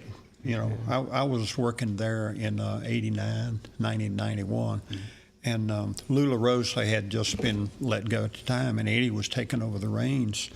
And boy, that guy was efficient in everything he did. He really had a head on his shoulders. Yeah. Good guy, nice guy. Well, his son's out there now working Eddie Lanier II. So I was going to ask, is he out there? Yeah. yep, he still is. He texted me the other day, and yeah. Bobby Benton said tell you hello. Oh, hey, Bobby Benton. Yeah, I hate that we don't get to see him. We'll do it again. We got to some other time. Got to get Bobby on here. For sure. Yeah. A lot of people don't know who Bobby is, and see, Bobby started with Robert back, 87? Mm-hmm. Yeah. You know, Mac Tool Man. And he was carried gas. Mm-hmm. Yeah, I mean, man, Norman would throw him the gas cans, and Bobby was always there. You know what I mean? Oh, okay. And he could pick them things up, you know, to hand them to Norman. Yeah. You know, made Norman's job really easy. You know. Yeah, we do all the setup at the racetrack, getting the pits all set up and everything. Mm-hmm. Years and years, always faithful, always there, taking care of everything. And what a tool guy too. Best tool man ever. Oh, yeah. Don't get mad at me, Dirk. Yeah. Dirk just retired Dirk from Mac Baumgartner. Tool. Oh, he did? Yeah. Okay. Yeah, so Bobby, I worked over in the Stavola Brothers building for 1 year in 2001, and there was Donnie Johnson was the guy taking care of the building. He's Bobby Allison's brother-in-law. He's married to Aggie, and so Bobby's sister. And there was a picture hanging on the wall, and I believe it was in 1974, or it was 74, 76, somewhere around there, where they won the pit crew competition. I know it wasn't 75 because that's when Will Cronkite and Donnie Allison and them, they won. So it was somewhere in that range, and there was Bobby back there in the background. So I guess he was on that pit crew too. So he's been around longer than. He's been around a while, yeah. A lot of experience. Yeah, for sure. So we'll get him on here sometime. That'll be. And his son Robbie too is Yeah. a pretty cool guy. He used to go to the tracks with his dad all the time too, and helped us set up pits and Plus, stuff. they had an ARCA team too. He used to take care of their stuff for them, their engines and. When he had that ARCA team, I believe he was renting the other half of the building there at the old Stavola Brothers building. So Robbie Benton was in there because I Yes. traveled. You know, we would travel with him years. Yes. And then he ended up being in there. Now he's married. He's at Daniel Trotta. Is that his wife? If I'm not mistaken. Robbie, Robbie Benton. I'm not sure. Yeah, the girl that does the announcing and stuff. Yeah. Yeah, she's very good. Yeah, I believe that's right. I'm pretty sure it's her. Yes. And but yeah, he's Man, back they at. always had an immaculate shop over there, though.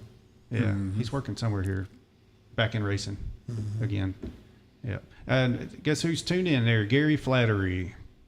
Good old Gary. Yeah, he says, "Hey, David, Nick, and Larry," and he says, "I miss you guys so much. So many good times with all." Yeah, we Had a lot of fun working with Gary. hardest working man in NASCAR, wasn't he? Yes, he was. Yeah, he was one of them. Yes. Yes. But he was also a good party partner. Usually at the Ford parties we had, Gary and I usually were the last ones to leave. You know, we would, you know, Yeah. be happy together. But you know, our wives said, "Come on, we got to go." You know, okay, just a little bit more. You know, Yeah, bench racing. Back when you still would drink a little bit. Gary Flattery, he Thank says, you. yeah, he says, ask about the Ford party that live or the last to leave. Yeah, that's what we were just talking about, I guess. We were the last to leave. I'm sorry. Several Nelson, parties, several times, yeah. and I've got to admit, Gary was the instigator there. Yeah. He was. Oh, so yeah, that's right.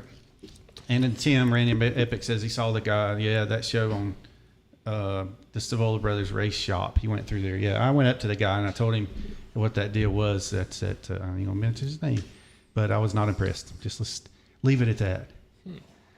Yeah, not at all. All right. So what else? Do we have any more questions over there, Christian? Got one from Eric Barber again. He says, "Are there supply shortages impacting the Cup and engine teams the way it's affecting the Saturday night teams?" So, are there any supply shortages impacting the Cup engine rooms? Any supply shortages impacting their Cup engine rooms? We have been actually waiting on. We're held back. So the lead time on all these parts that we're getting is a lot longer time now. Yes. Than it used to be. Whether it's camshafts, like even getting Pistons. cores anymore, pistons. Yeah. Yes. Yeah. So Taking yeah. a lot longer to get all that. A lot of companies are having a hard time getting people to work to make the parts. You know. That Eric Barber, pretty cool guy himself. Just want to add that he's leading the rookie points on a Saturday Night Racer somewhere up in West Virginia there. I think so. I think they call it Grand National Sports, as far as that. But he's kind of an independent guy, just kind of trying to make it, but loves his racing, So wishing him the best of luck, Hey, so Earl Ramey's tuned in. He says it's pretty cool to be building a late model motor right now with that end head, and he said learned a ton from these two guys sitting right there. So yeah, Earl Ramey, that's a cool guy. Yeah, Nick's brother, My little brother. Yes, sir. Robert Jackson. David, thanks for sharing. Awesome to see. We worked with Robert Jackson over at Ralph Yates. And Jesse David Brown Jr., Downtown Brown, is tuned in. And Matthew Starring. Hey, guys. Yeah, Matt's a good guy. He took over my parking spot down there when I left. Okay. It was one of the best spots in the whole place. It was right under a shade tree, right up front, by the entrance. Yes. So when I left, I told him, I said, Matt, why don't you go to Doug and tell him you want my parking spot out there, Yeah. Donated that spot to him. He's a good guy. Oh, yeah, he's great. So I was going to say he took my work spot, but I think that was actually something else. Somebody else took that.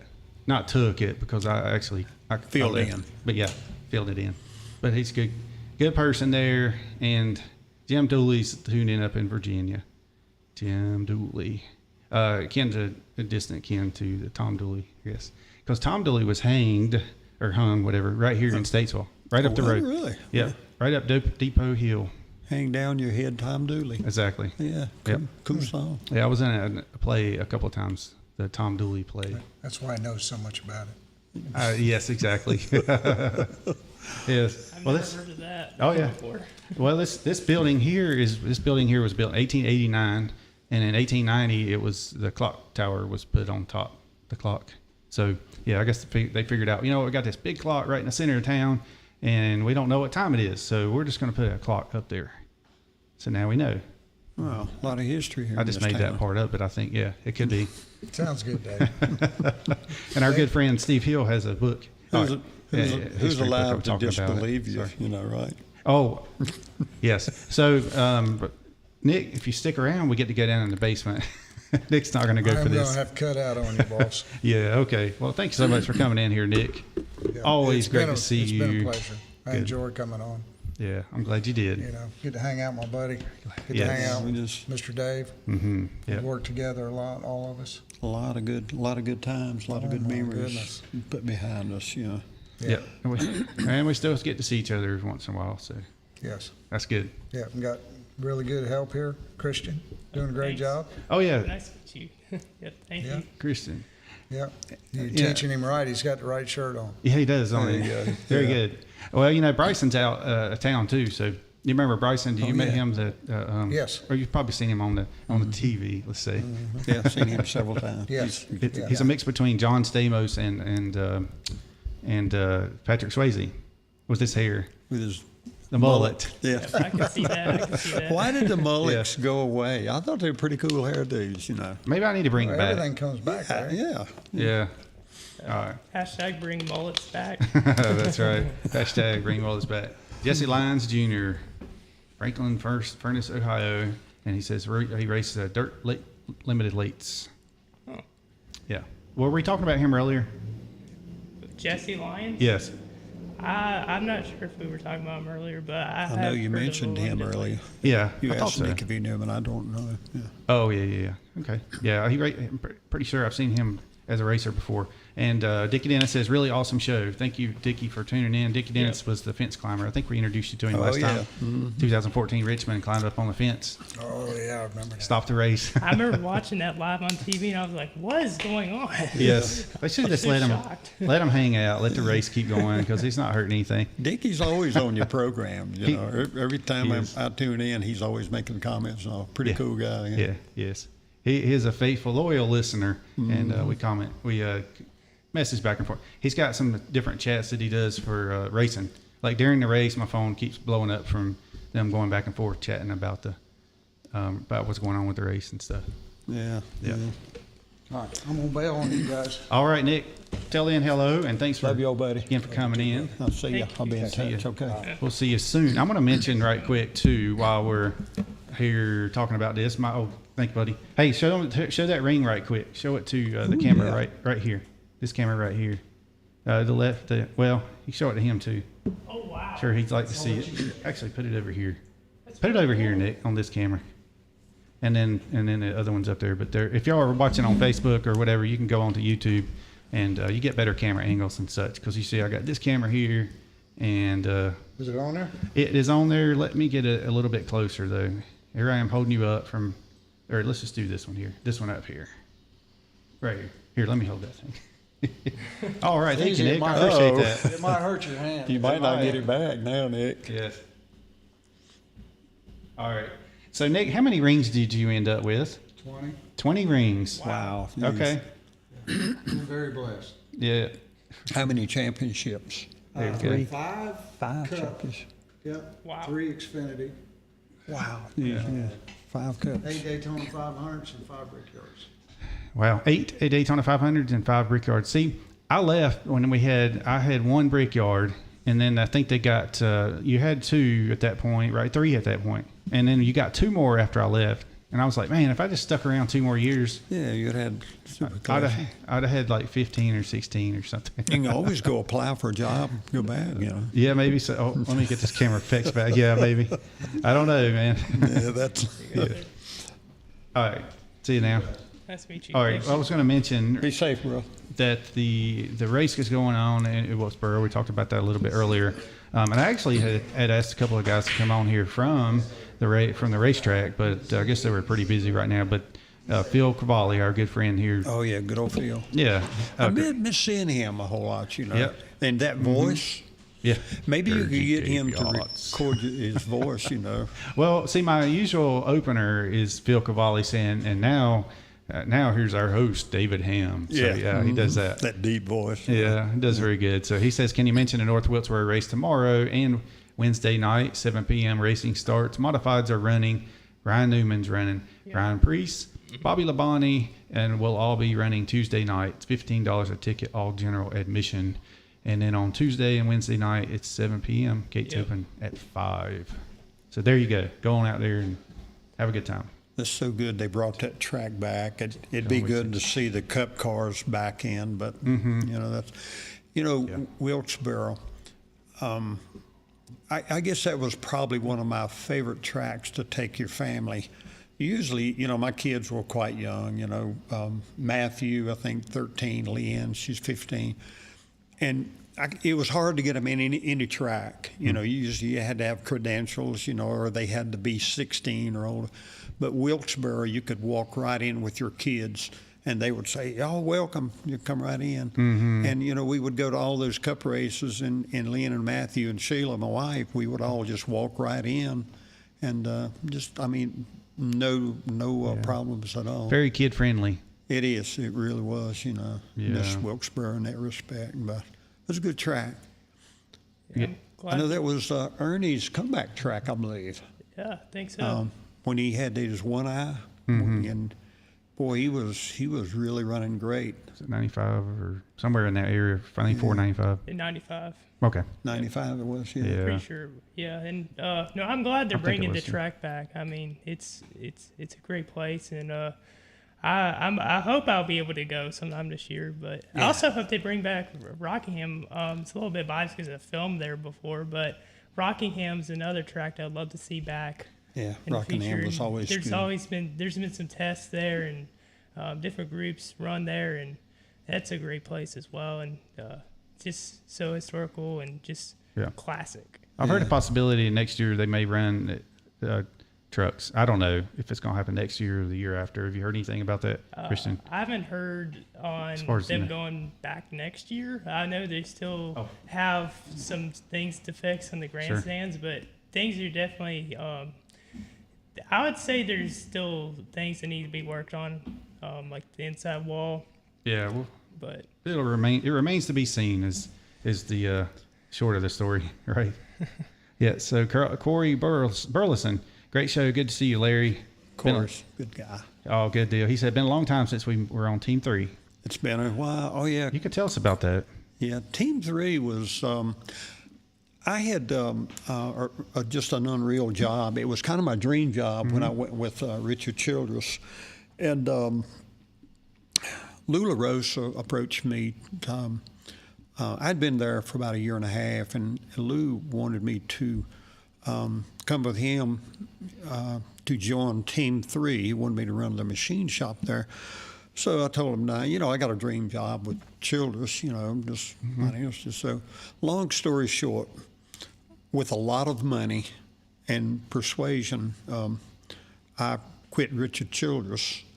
And might I add, I quit in the middle of a season, which I really was not a good thing to do. Because RC, he was so good to me, Yeah. But I went with a Team 3 in Lula Rosa, and Corey was there working cylinder heads. One of the nicest old guys, sharp, man. He knew his stuff, But that team short-lived. They were I think Days Inn was the major money bag sponsor, the guy that owned that. And we were spending an incredible amount of money. I mean, all this machinery, the dynos that I ordered, they started coming in, and I said, hey, it's pretty cool, but they soon run out of money, and Lou ran out of patience, and I ran out of patience, I guess, too. And so I decided that, I need to move on. Yeah. So I contacted Bob Grail. He was my boss up at Richard Childress's, super guy, good guy. And he got me set up with Keith Dorton, and I worked with Keith Dorton for a while. And then it was from that I did that manifold for Robert. 92, is that what it was? In 92, yeah. Okay. And so I started with Robert in December 92, and which was a unreal move, and you talk about Davey Allison, when I quit Dale Earnhardt's team, my kids called it, and I went to Davey Allison's team, they did not understand. They didn't think, why'd you quit Dale Earnhardt? He's the best driver and all this stuff. And so I'd been there probably maybe a couple months, and we were going to have a family day. And so I had told Davey about my kids' saga with, favorite drivers. And so he told me, when we have the party, introduce me to him, and I'll fix them up.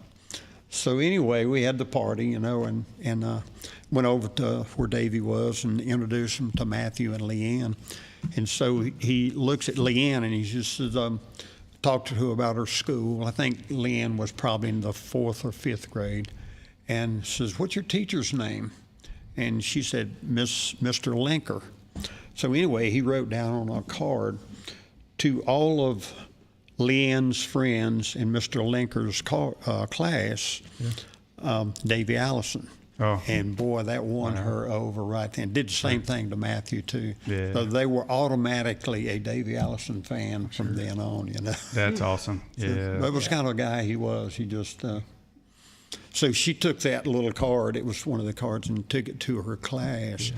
And Mr. Linker, he displayed it, for all the kids to see. So. Oh, yes. So Matt Lackey says, watching from Colorado, hey, Dad, cool shirt, and hey, Nick. Oh. Yeah. So we were, that is a cool shirt. I mentioned that whenever you got here. I said, hey, where'd you get that shirt? Yeah. He said it was from that. Yeah. So Nick's already left, but this must have been earlier. So I'm scrolling on my Facebook, and I'm seeing more questions and comments. And so Neil Johnson was listening earlier too. Says rolling around, he's laughing about that. Mike Bumgarner, remember him? Oh, definitely Mike. He said that it made my paint jobs look good. Yeah, I tell you what, a lot of people in that Texaco car, they thought that big star was a sticker, but it wasn't. I mean, that was a paint sequence that Mike Bumgarner painted, and it was all spray painted. It was a big Texaco star. Okay. Now the sticker, Texaco Haviland was, but the star was all paint. And boy, what an artist he was. Dude had a lot of talent, didn't he? Yeah. I think I traveled with him too. I believe he go to the track. Is he a tire changer, maybe? Yep. No, carrier? I don't think Mike was. Does he carry tires? I think he was a tire carrier. Okay. I know Eric Horn was, he was actually a front tire changer. Oh, yeah, he just steps over the car. Oh, gosh. Yeah. That guy was incredible. I got a little story about, when Ernie was coming back from his injury, we had Dale Jarrett, of course, and Ernie was coming back, and they needed a pit crew. So, man, I always wanted to jack the car, kind of take up to David here, Yeah. And so we put a crew together, and we were really efficient. We could really, do our pit stops and stuff. So we were at Darlington, and oh, geez, I'm lost for his name. Jack the car. Jeff Clark. Jeff Clark, thank you. Yes, sir. Yeah. Jeff came to me as DJ. DJ was a couple laps down, and he said, "Larry, you want to jack the car?" And I said, "You crazy?" He said, No, seriously. He's a couple laps down. If you mess up, no biggie, And I said, "Yeah, man." Oh. So I had to Awesome. get Jeff Clark's jack, which was a one-pump jack. I had to work with it, but I mean it. And I'm 180, 190 pounds soaking wet. So anyway, DJ comes in and we run around, and so I jack on that thing, man. It comes up. We do a beautiful pit stop. It was like maybe 28 seconds, So everybody was high fives. Wait a minute, 28 seconds. Yeah. I got you, yes. Yeah. They were doing them in like 21, 22. Right. So anyway, the next pit stop come in, I jump on the jack the same way. And so I heard felt a tug on my britches leg, and it was Eric Horn saying, it wasn't up high enough, so I had to jump again. And when you jump on it the second time, it's like, jumping on that bench. Yeah. Especially if you already raised the handle up, you're kind of screwed in. But that was fun. That 180 was pounds. pretty exciting. 180 pounds would have been tough too, because I was 205 or I was 210, but if I went to 205, I was like, okay, it's getting harder to push the jack handle down. Yeah. To use that weight. But I gained a whole new respect for jack guys then, Yeah. So, did you have any more questions?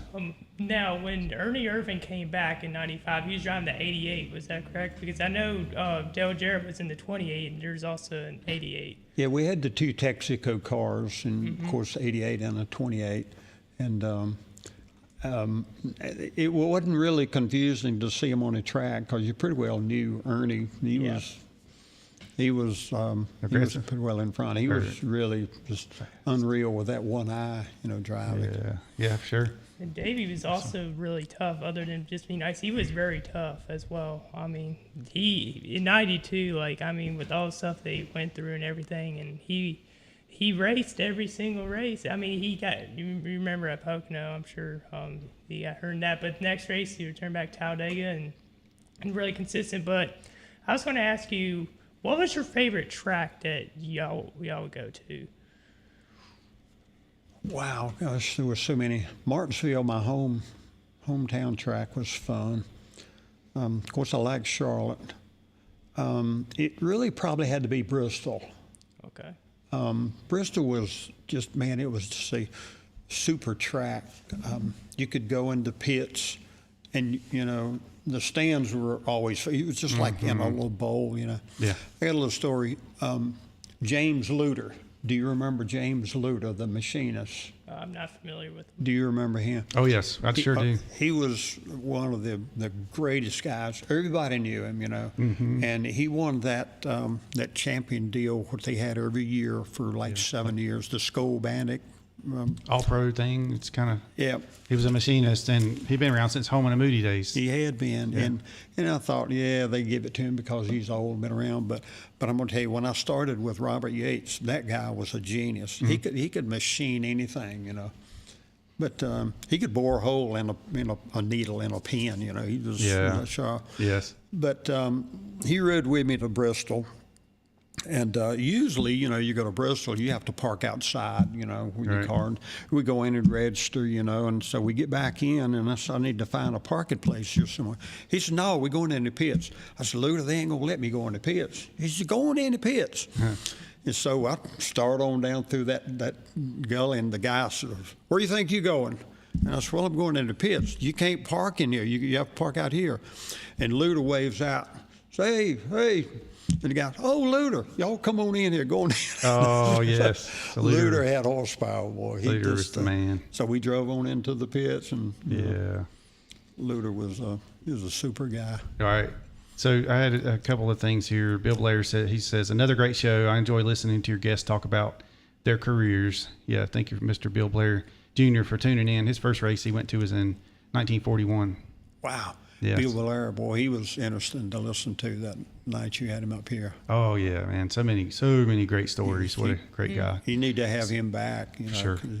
We're going to do some stuff together. We're going to definitely do some more shows. Wayne Church just tuned in. Wayne Church. Wayne, yeah. He says hello. What a welder fabricator. Yeah, hello, you three. He's he is.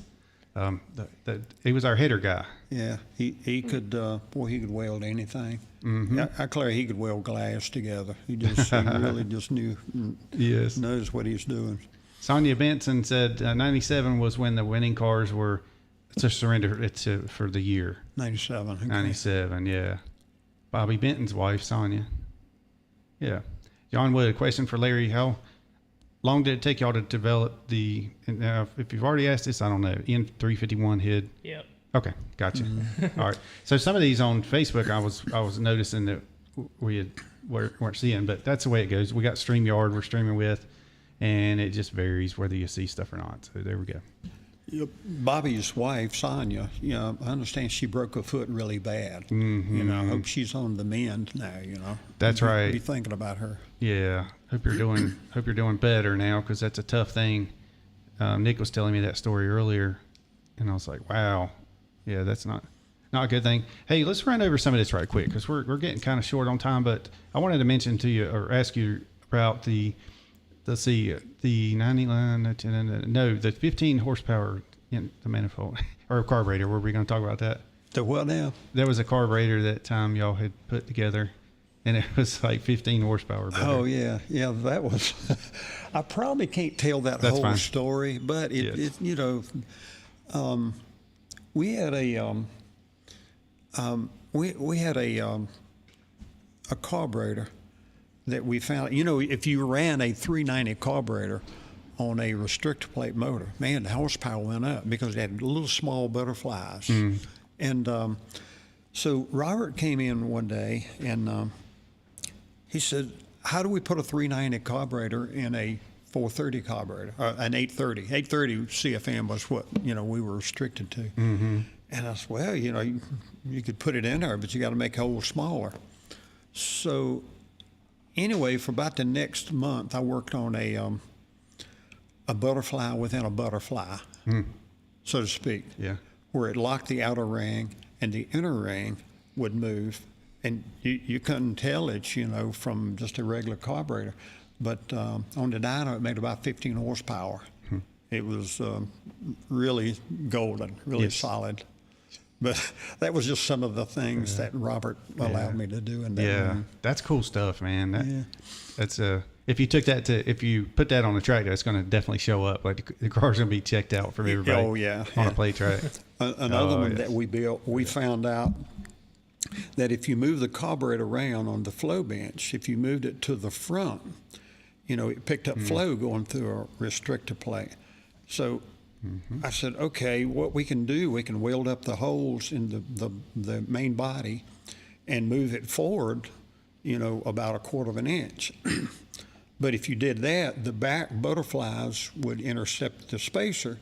So what I did was I just turned the butterfly linkage around and got them to open up just the opposite. Yes. And that was good for about 8 to 10 horsepower. Okay. Which, there again, it was just something to talk about. See, that's what they had me do one time. They brought me the butterflies. They brought me the throttle plate, and told me to figure out a way to move that transfer slot around to the other side, and then they were going to do that with the butterflies. Yeah. So we ended up doing some of that too. I guess. Okay. But it's one of those things. This is probably 96, 97, maybe 96, 97. It's one of those 97, things. 98 maybe. Okay. Well, see, and it's one of those things. Once you hear about it, you see it, and then people are doing it, then that's whenever other teams start doing kind of the same thing. We were talking about last time, they segmented oil pans.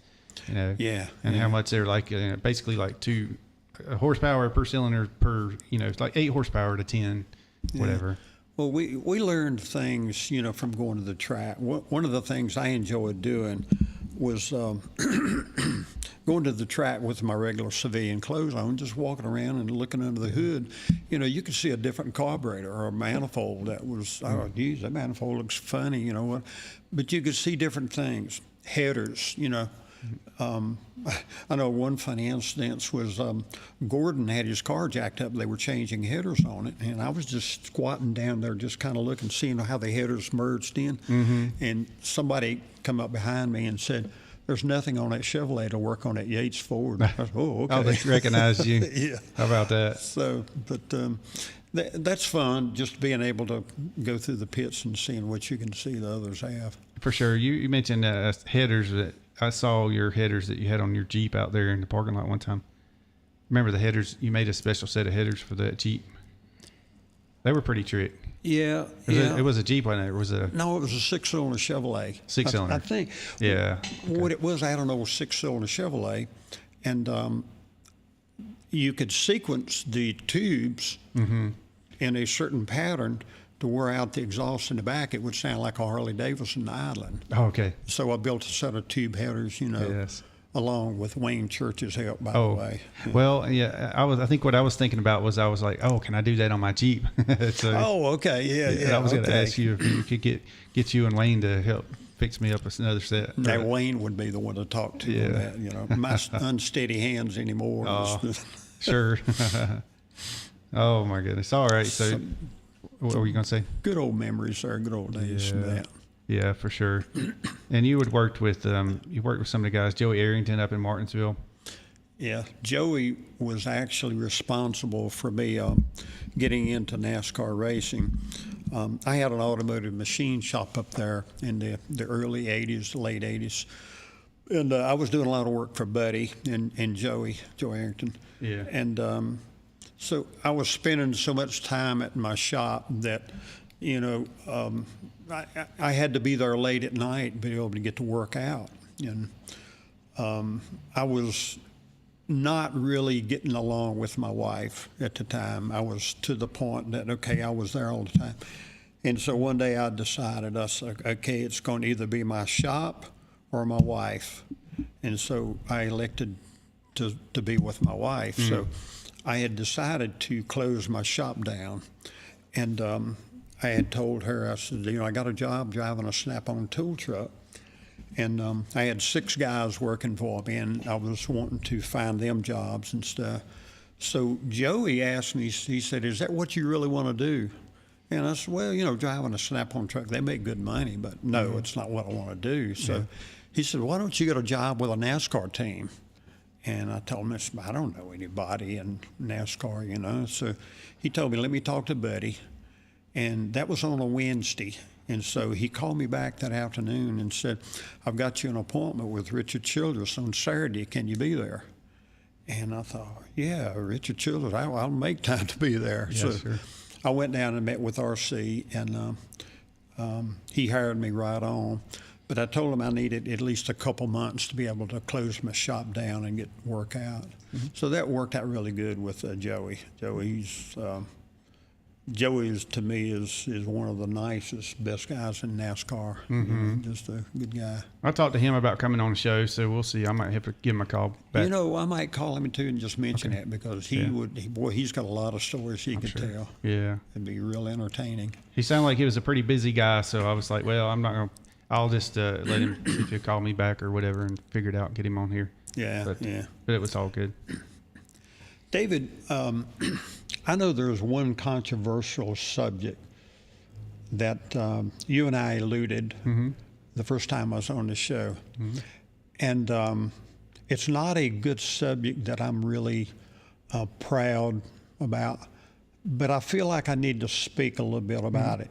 Is that okay? That's fine. I know a lot of people have asked me about this incident I had with Ricky Rudd back in 2002. Ricky, to me, is probably one of the nicest. He's probably one of the best drivers in NASCAR back then. Mm-hmm. We missed 2 championships with him because of other people's incidents on track when he was driving for Robert. Yeah. We knew we were going to lose him in 2002. And he was going to Roush team. And so he was making statements about not making enough money. He was complaining that Robert Yates wasn't paying him, the wages that Gordon and the rest of these drivers were, which I don't know what he was making, but I know he was worth way more, or equal to at least, or more than. And that kind of stuff can tend to affect an attitude. I mean, sort of like it did. And probably as you're driving, and it just he was driving his heart out. The 2 years before, he was, robbed of the championship. But then, I don't know what went on between he and Robert, but I do understand that it was Robert's obligation to pay him part of the winnings. It was Texaco's part to pay him, his yearly wages. But he kept making statements, I guess, about Robert, not paying him enough. And of course, Robert, the humble guy he was, never complained one bit. Never made a statement, about what Ricky was saying. So we went to Bristol, and up until Bristol, Ricky was running good at most of the tracks. You check the records; he was pretty competitive. But at Bristol, we the engine blew up with Ricky, just probably 40, 50 laps into it. But the reason it blew up, a bolt rung off in the water pump we found later, and all the water leaked out, and it burnt the engine up. So anyway, we was kind of distraught about that, So the next week after Darlington, Ricky came out in a statement to USA Today that we had as much as sabotaged that engine at Bristol. And, it just really went all through the shop. When we came back to lunch that Wednesday, there was a guy that had made copies of it and was passing it out to everybody. Oh, yeah. And so the shop was in a tailspin. Sure. And Doug even held a emergency meeting, so to speak, to get everybody, up in the break room to calm us down. And he said, if anybody ought to be upset at Rick, it's me, the things he said about my dad. And he told us then that my objective for the rest of this year is to give Ricky Rudd the most powerful and best engines we can put out. He said, I want him to really miss that horsepower next year, when he changes teams. So anyway, I was going to Richmond as I went to most of the tracks, and I was going to talk with Ricky and just tell him what Doug had told me and just try to get him to, not make comments about our engine program again, that it was Texaco's deal to pay him. So anyway, Ricky was running in the top 5 just about the whole night. I think he finally finished 7th. It was September race. And the whole night long, he was making lewd comments about not having horsepower. So, all the guys on the pits, we heard everything on the radio. Yeah. And so I figured, okay, I'm going to talk to Ricky after the race. So I was helping him load the car into the hauler, and Ricky came out of the side door on the hauler, and he went over by the exit and was sat down with a couple of his PR guys. So I went over and talked to him, and he acknowledged me coming up, and conversation started, and it didn't go too well. There was absolutely no sucker punching there. I really regret the things that went on after that. But since then, Rick and I have talked a couple of times. As a matter of fact, he actually came to the shop when he came back to work, and Robert brought him back to my room, and we had a good talk, good conversation, and it was all just, all okay, But I just wanted everybody to know that I do not sucker punch anybody. I mean, when my temper gets riled up, I get, a little bit out of control sometimes, and I apparently did that night. Yeah. From words that were said. But, right.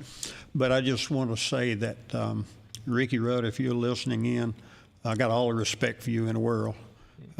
You have, there's a funny incident a little bit later I'll share, but you were robbed out of those 2 championships, and I really, really wish that could have been, because you were a class act and driver. You're just a super guy. Yeah, he was a tough one too. I mean, like you see the 1983 Busch Clash, whenever he took the tumble, And gosh, and he gets back in and goes and wins the next weekend. And he finished, I think, 7th or 8th there at Daytona He never 500. would give up. A few days later, would not give up. When they were, when Robert and Carolyn always was looking for a driver, this was probably 2000, maybe 2000, 2001. They were looking for another driver. And I was talking with Carolyn Yates one day, and I said, why don't you get Ricky back in the car, Mm-hmm. She says, I don't know. He probably wouldn't come. And I said, well, look, let me call him. So I called Ricky Rudd up, and I had a good conversation with him. We just had good rapport there. And I told him, I said, look, Carolyn is wanting somebody to fill the 28 car and would like to have you back in it. What do you think? And his words to me over the phone then, he said, well, Larry, I'm going to tell you one thing. I want to come back to racing, but I'm not going to get in a car and just ride around. I want to get in a car where I can win. Mm-hmm. And that's the kind of person that Ricky Rudd is, Yeah.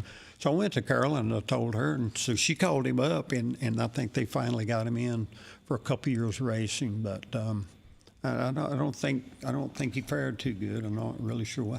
Robert struggled in the last couple of years with his car handling. Yeah, right. We had a lot of power, but we just couldn't connect it up. Yeah, he come back with in that Snickers car.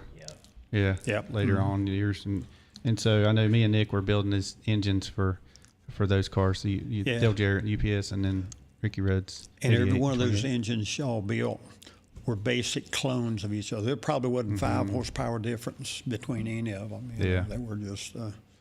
So he was getting some of our best engines back then. And speaking of that, we did have a question about that. Ron Argerbright, who's the Ron the Snack guy, says if one driver is higher in the points, did they get a different engine? One seems to have better reading, or do they just get what they get? That is, I mean, typically you would give the better engine to one that's higher in points, but there again, how far apart are they? Maybe a horsepower or two, not much difference.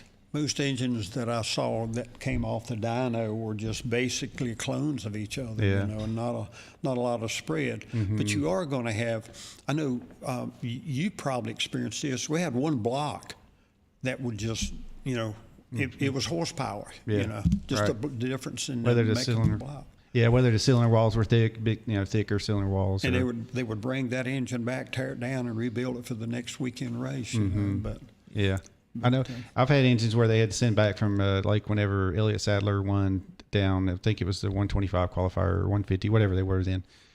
They sent it back, wanted me to build it back and send it back for the 500. Daytona 500, kind of those deals. I know you went through that for many, many years, but it was kind of like if the car was good and the driver was right on spot, then they wanted to give him the best engine they could, no matter what it took. Yep. There's times where you stayed in a hotel down the street from Roush Yates engines because they were calling for snow. Yeah. Those kind of days. I know the points deal, relegated that. Mm-hmm. If you were leading into points, you give him the best of everything. Sure. Yeah, for sure. We did have a couple more comments, and this was Nancy Philemon Hill. Says, great show. Thanks, Larry, for inviting me. Nancy's a sweet lady up in my hometown of Collinsville, Virginia. Yeah. Oh, good deal. And then Janice Scott says, good job, Larry. Bunch of exclamations. That's my sister. Oh, is That's it okay? That's my young sister, Janice. Yeah. Oh, good deal. Yeah, well, hey there. Nice to meet y'all. Thanks for watching. And Mr. Colbert Seagraves from the Winston Cup Museum's tuned in. So, hey, Colbert. Awesome. Hey, Colbert. Yeah. Hey, Colbert. There you go. That's cool. Yeah. And Eric, as you mentioned Eric earlier, I'm good friends with him as well. Interviewed him at Rockingham. But one thing I was going to mention as well, Mike B, he actually took my thoughts out of my head. He said 2007, Rod and Sal were on the front row for the 500. Yeah, in 2007. Yeah, 2007. That's cool, yeah. Mm-hmm. Thanks for that, Mike Bear. All right, did you have any parting words for our listeners, Larry? I mean, that was very good the way you put that. I think that was very self-explanatory. I mean, it was a good explanation of how that went down. And well, through the years, that was 20 years ago, David. Yeah. And it's something that it cost me a lot of money. The NASCAR fines, which all that irrelevant. But, the thing that upset me was the fact that I had lost my temper, at that time. and created a situation which I would like to forget, like for Right. it to go away, because it's not anything that I'm proud of or anything. It's just it's something that happened, and I would really like for it to just be put away after this. Yes.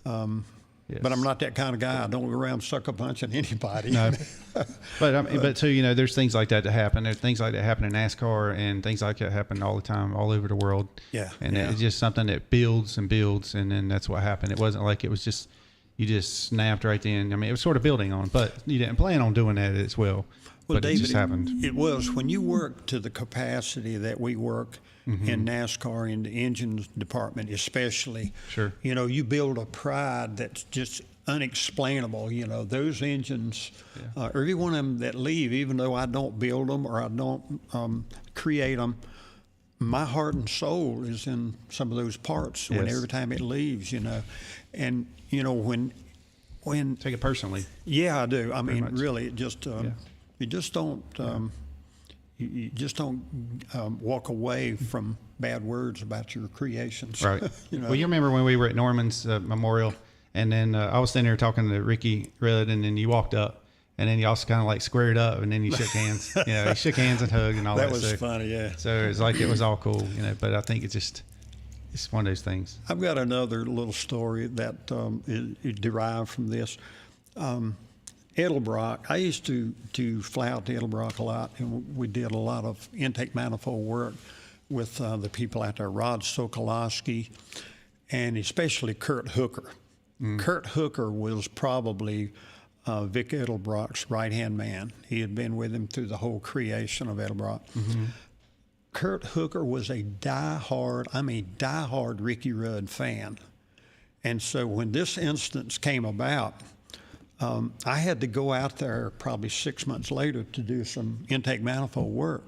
Yeah. And I was a little bit thinking, okay, what's Kurt going to do? Is he going to really be mad at me for that deal, Oh, yes. So anyway, went out there and we laughed it off. And so I told him, I said, I've got something I want to give you, because he's got paraphernalia from Ricky Rudd, you won't believe. His whole house is just, I said, I've got something to add to your collection. And I handed him my race day gloves. And I said, these are the gloves that I had on when I had my incidents with Ricky. Oh. So God rest his soul. He died here about 6 months or so ago. Oh. One of the nicest guys you ever want to meet. He and his sons, they received me so well at Edelbrock. Good people. Yeah. All right. Well, good deal, Larry. Thank you for that. Thanks for sharing that with us. And thanks so much for coming in. Much appreciated. And this stuff right here, the stories that you told tonight, are to me, all this stuff is priceless. And in years from now, it's going to be, people are going to be listening to it. You think about it. People listen to this 30 years from now, 40 years from now. Yeah, they're just going to be like, "Wow, this is amazing history right here in NASCAR." It's what racing was really about, back in the days. And tempers flare everywhere, Yep. But the stories you can tell about building engines or creating, different things. That's what makes NASCAR interesting. There's a lot of like Bill Blair, the stories that guy could tell. Yes. Billy Engel, listen to him, his stuff that he's been through. You've had a lot of interesting people on here. And he's been in fights. yeah, he was talking about one, Yeah. I don't think I would want to get in a fight with Bill Engel. I know, right? He was, his arms are like he's just, two of mine. Yeah. No boy. But no, I appreciate you having me on again. It means a lot. Yeah, thank you for coming on. It's nice to meet you too, nice Christian. Nice to meet you. Thank you. I learned a lot tonight. Yeah. Just keep your ears open and listen to all these guys. They've got a lot to share. Yeah, Christian, you got anything going on?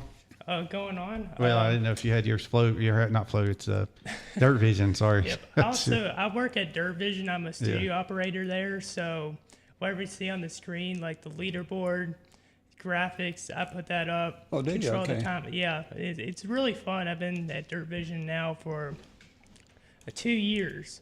I actually did the World of Outlaws late model show on Saturday, the Prairie Dirt Classic. One of my favorite shows I've ever done. But That's one thing I do. Also, I film at events like car meets, racers reunion. I met David through me and him at a reunion, and I also, as I said, filmed at Rockingham, but it's a little bit about myself. I'm not here to talk about myself, but what a future you have, man! I tell you that. I mean, at your age, you're young, and just God, build on that. Because this world is, man, it offers you so much. You got so much to offer the world, Pretty cool. Thank you, appreciate it. Yeah, that's right. I wish I'd have gotten this kind of stuff too when I was younger. I mean, I don't regret getting into engine building, but Yeah, but stuff like that, you can build from this and stuff. Oh yeah, pretty cool. He's got getting some good experience too, being around people like you, Yep. and hearing these stories. Yeah, and I also like sharing my passion for the sport on like Facebook and YouTube. I do a lot of social media stuff as well. Yeah, that's cool. Well, good. I need some help with that kind of stuff, so we have to work something out here. It's always nice to have a teenager around, when you have problems and stuff like that. Yeah. There's Bryson and me. I'm 21 and Bryson's 16. 21. That's right. Bryson, he's a young cub. Yep, he is, and he's interested in this stuff too. All right. Well, thanks everybody so much for tuning in, and hit that thumbs up, and make sure you tune in next week. We're gonna have Robert Sir back in with us, Julio, and Sarge Poling is going to be in with us. He was a 4-year Marine vet. He worked over at Hendricks for many years. Him and Julio or Robert worked together at Hendrick. Yeah. And apparently he's got a lot of stories, so we're going to hear. That'll be interesting. Be a good show. Hear a bunch of good stuff. Yeah, and then the following week we're going to have Shauna Robinson in. Oh, really? Yeah. Yes. Oh, what a super girl. Yeah. Say that girl could drive a car. Mm-hmm. It's just a shame she didn't advance, because she really had to drive. Yeah, for sure. I always remember that Polaroid car was one of her more popular ones, but it'll be good to hear her what she got. That'd be an interesting show, yeah. Yeah. All right. Well, thanks again, and we'll see y'all next week. And stay tuned to Racing Roots with Hamm. Good night. Real Country 550 and 92.9 WAME and W225BD Statesville. These days there's an auto parts store on every corner. Big flashy buildings with catchy jingles and slogans to get your attention. However, jingles and slogans doesn't mean you'll find the knowledge and service to get you the parts you need. What you need is Johnson's Automotive and a great selection of Auto Plus auto parts. Locally owned and operated, Johnson's gets it right the first time. No return trips or incorrect parts. Their combined 90 years of experience in the automotive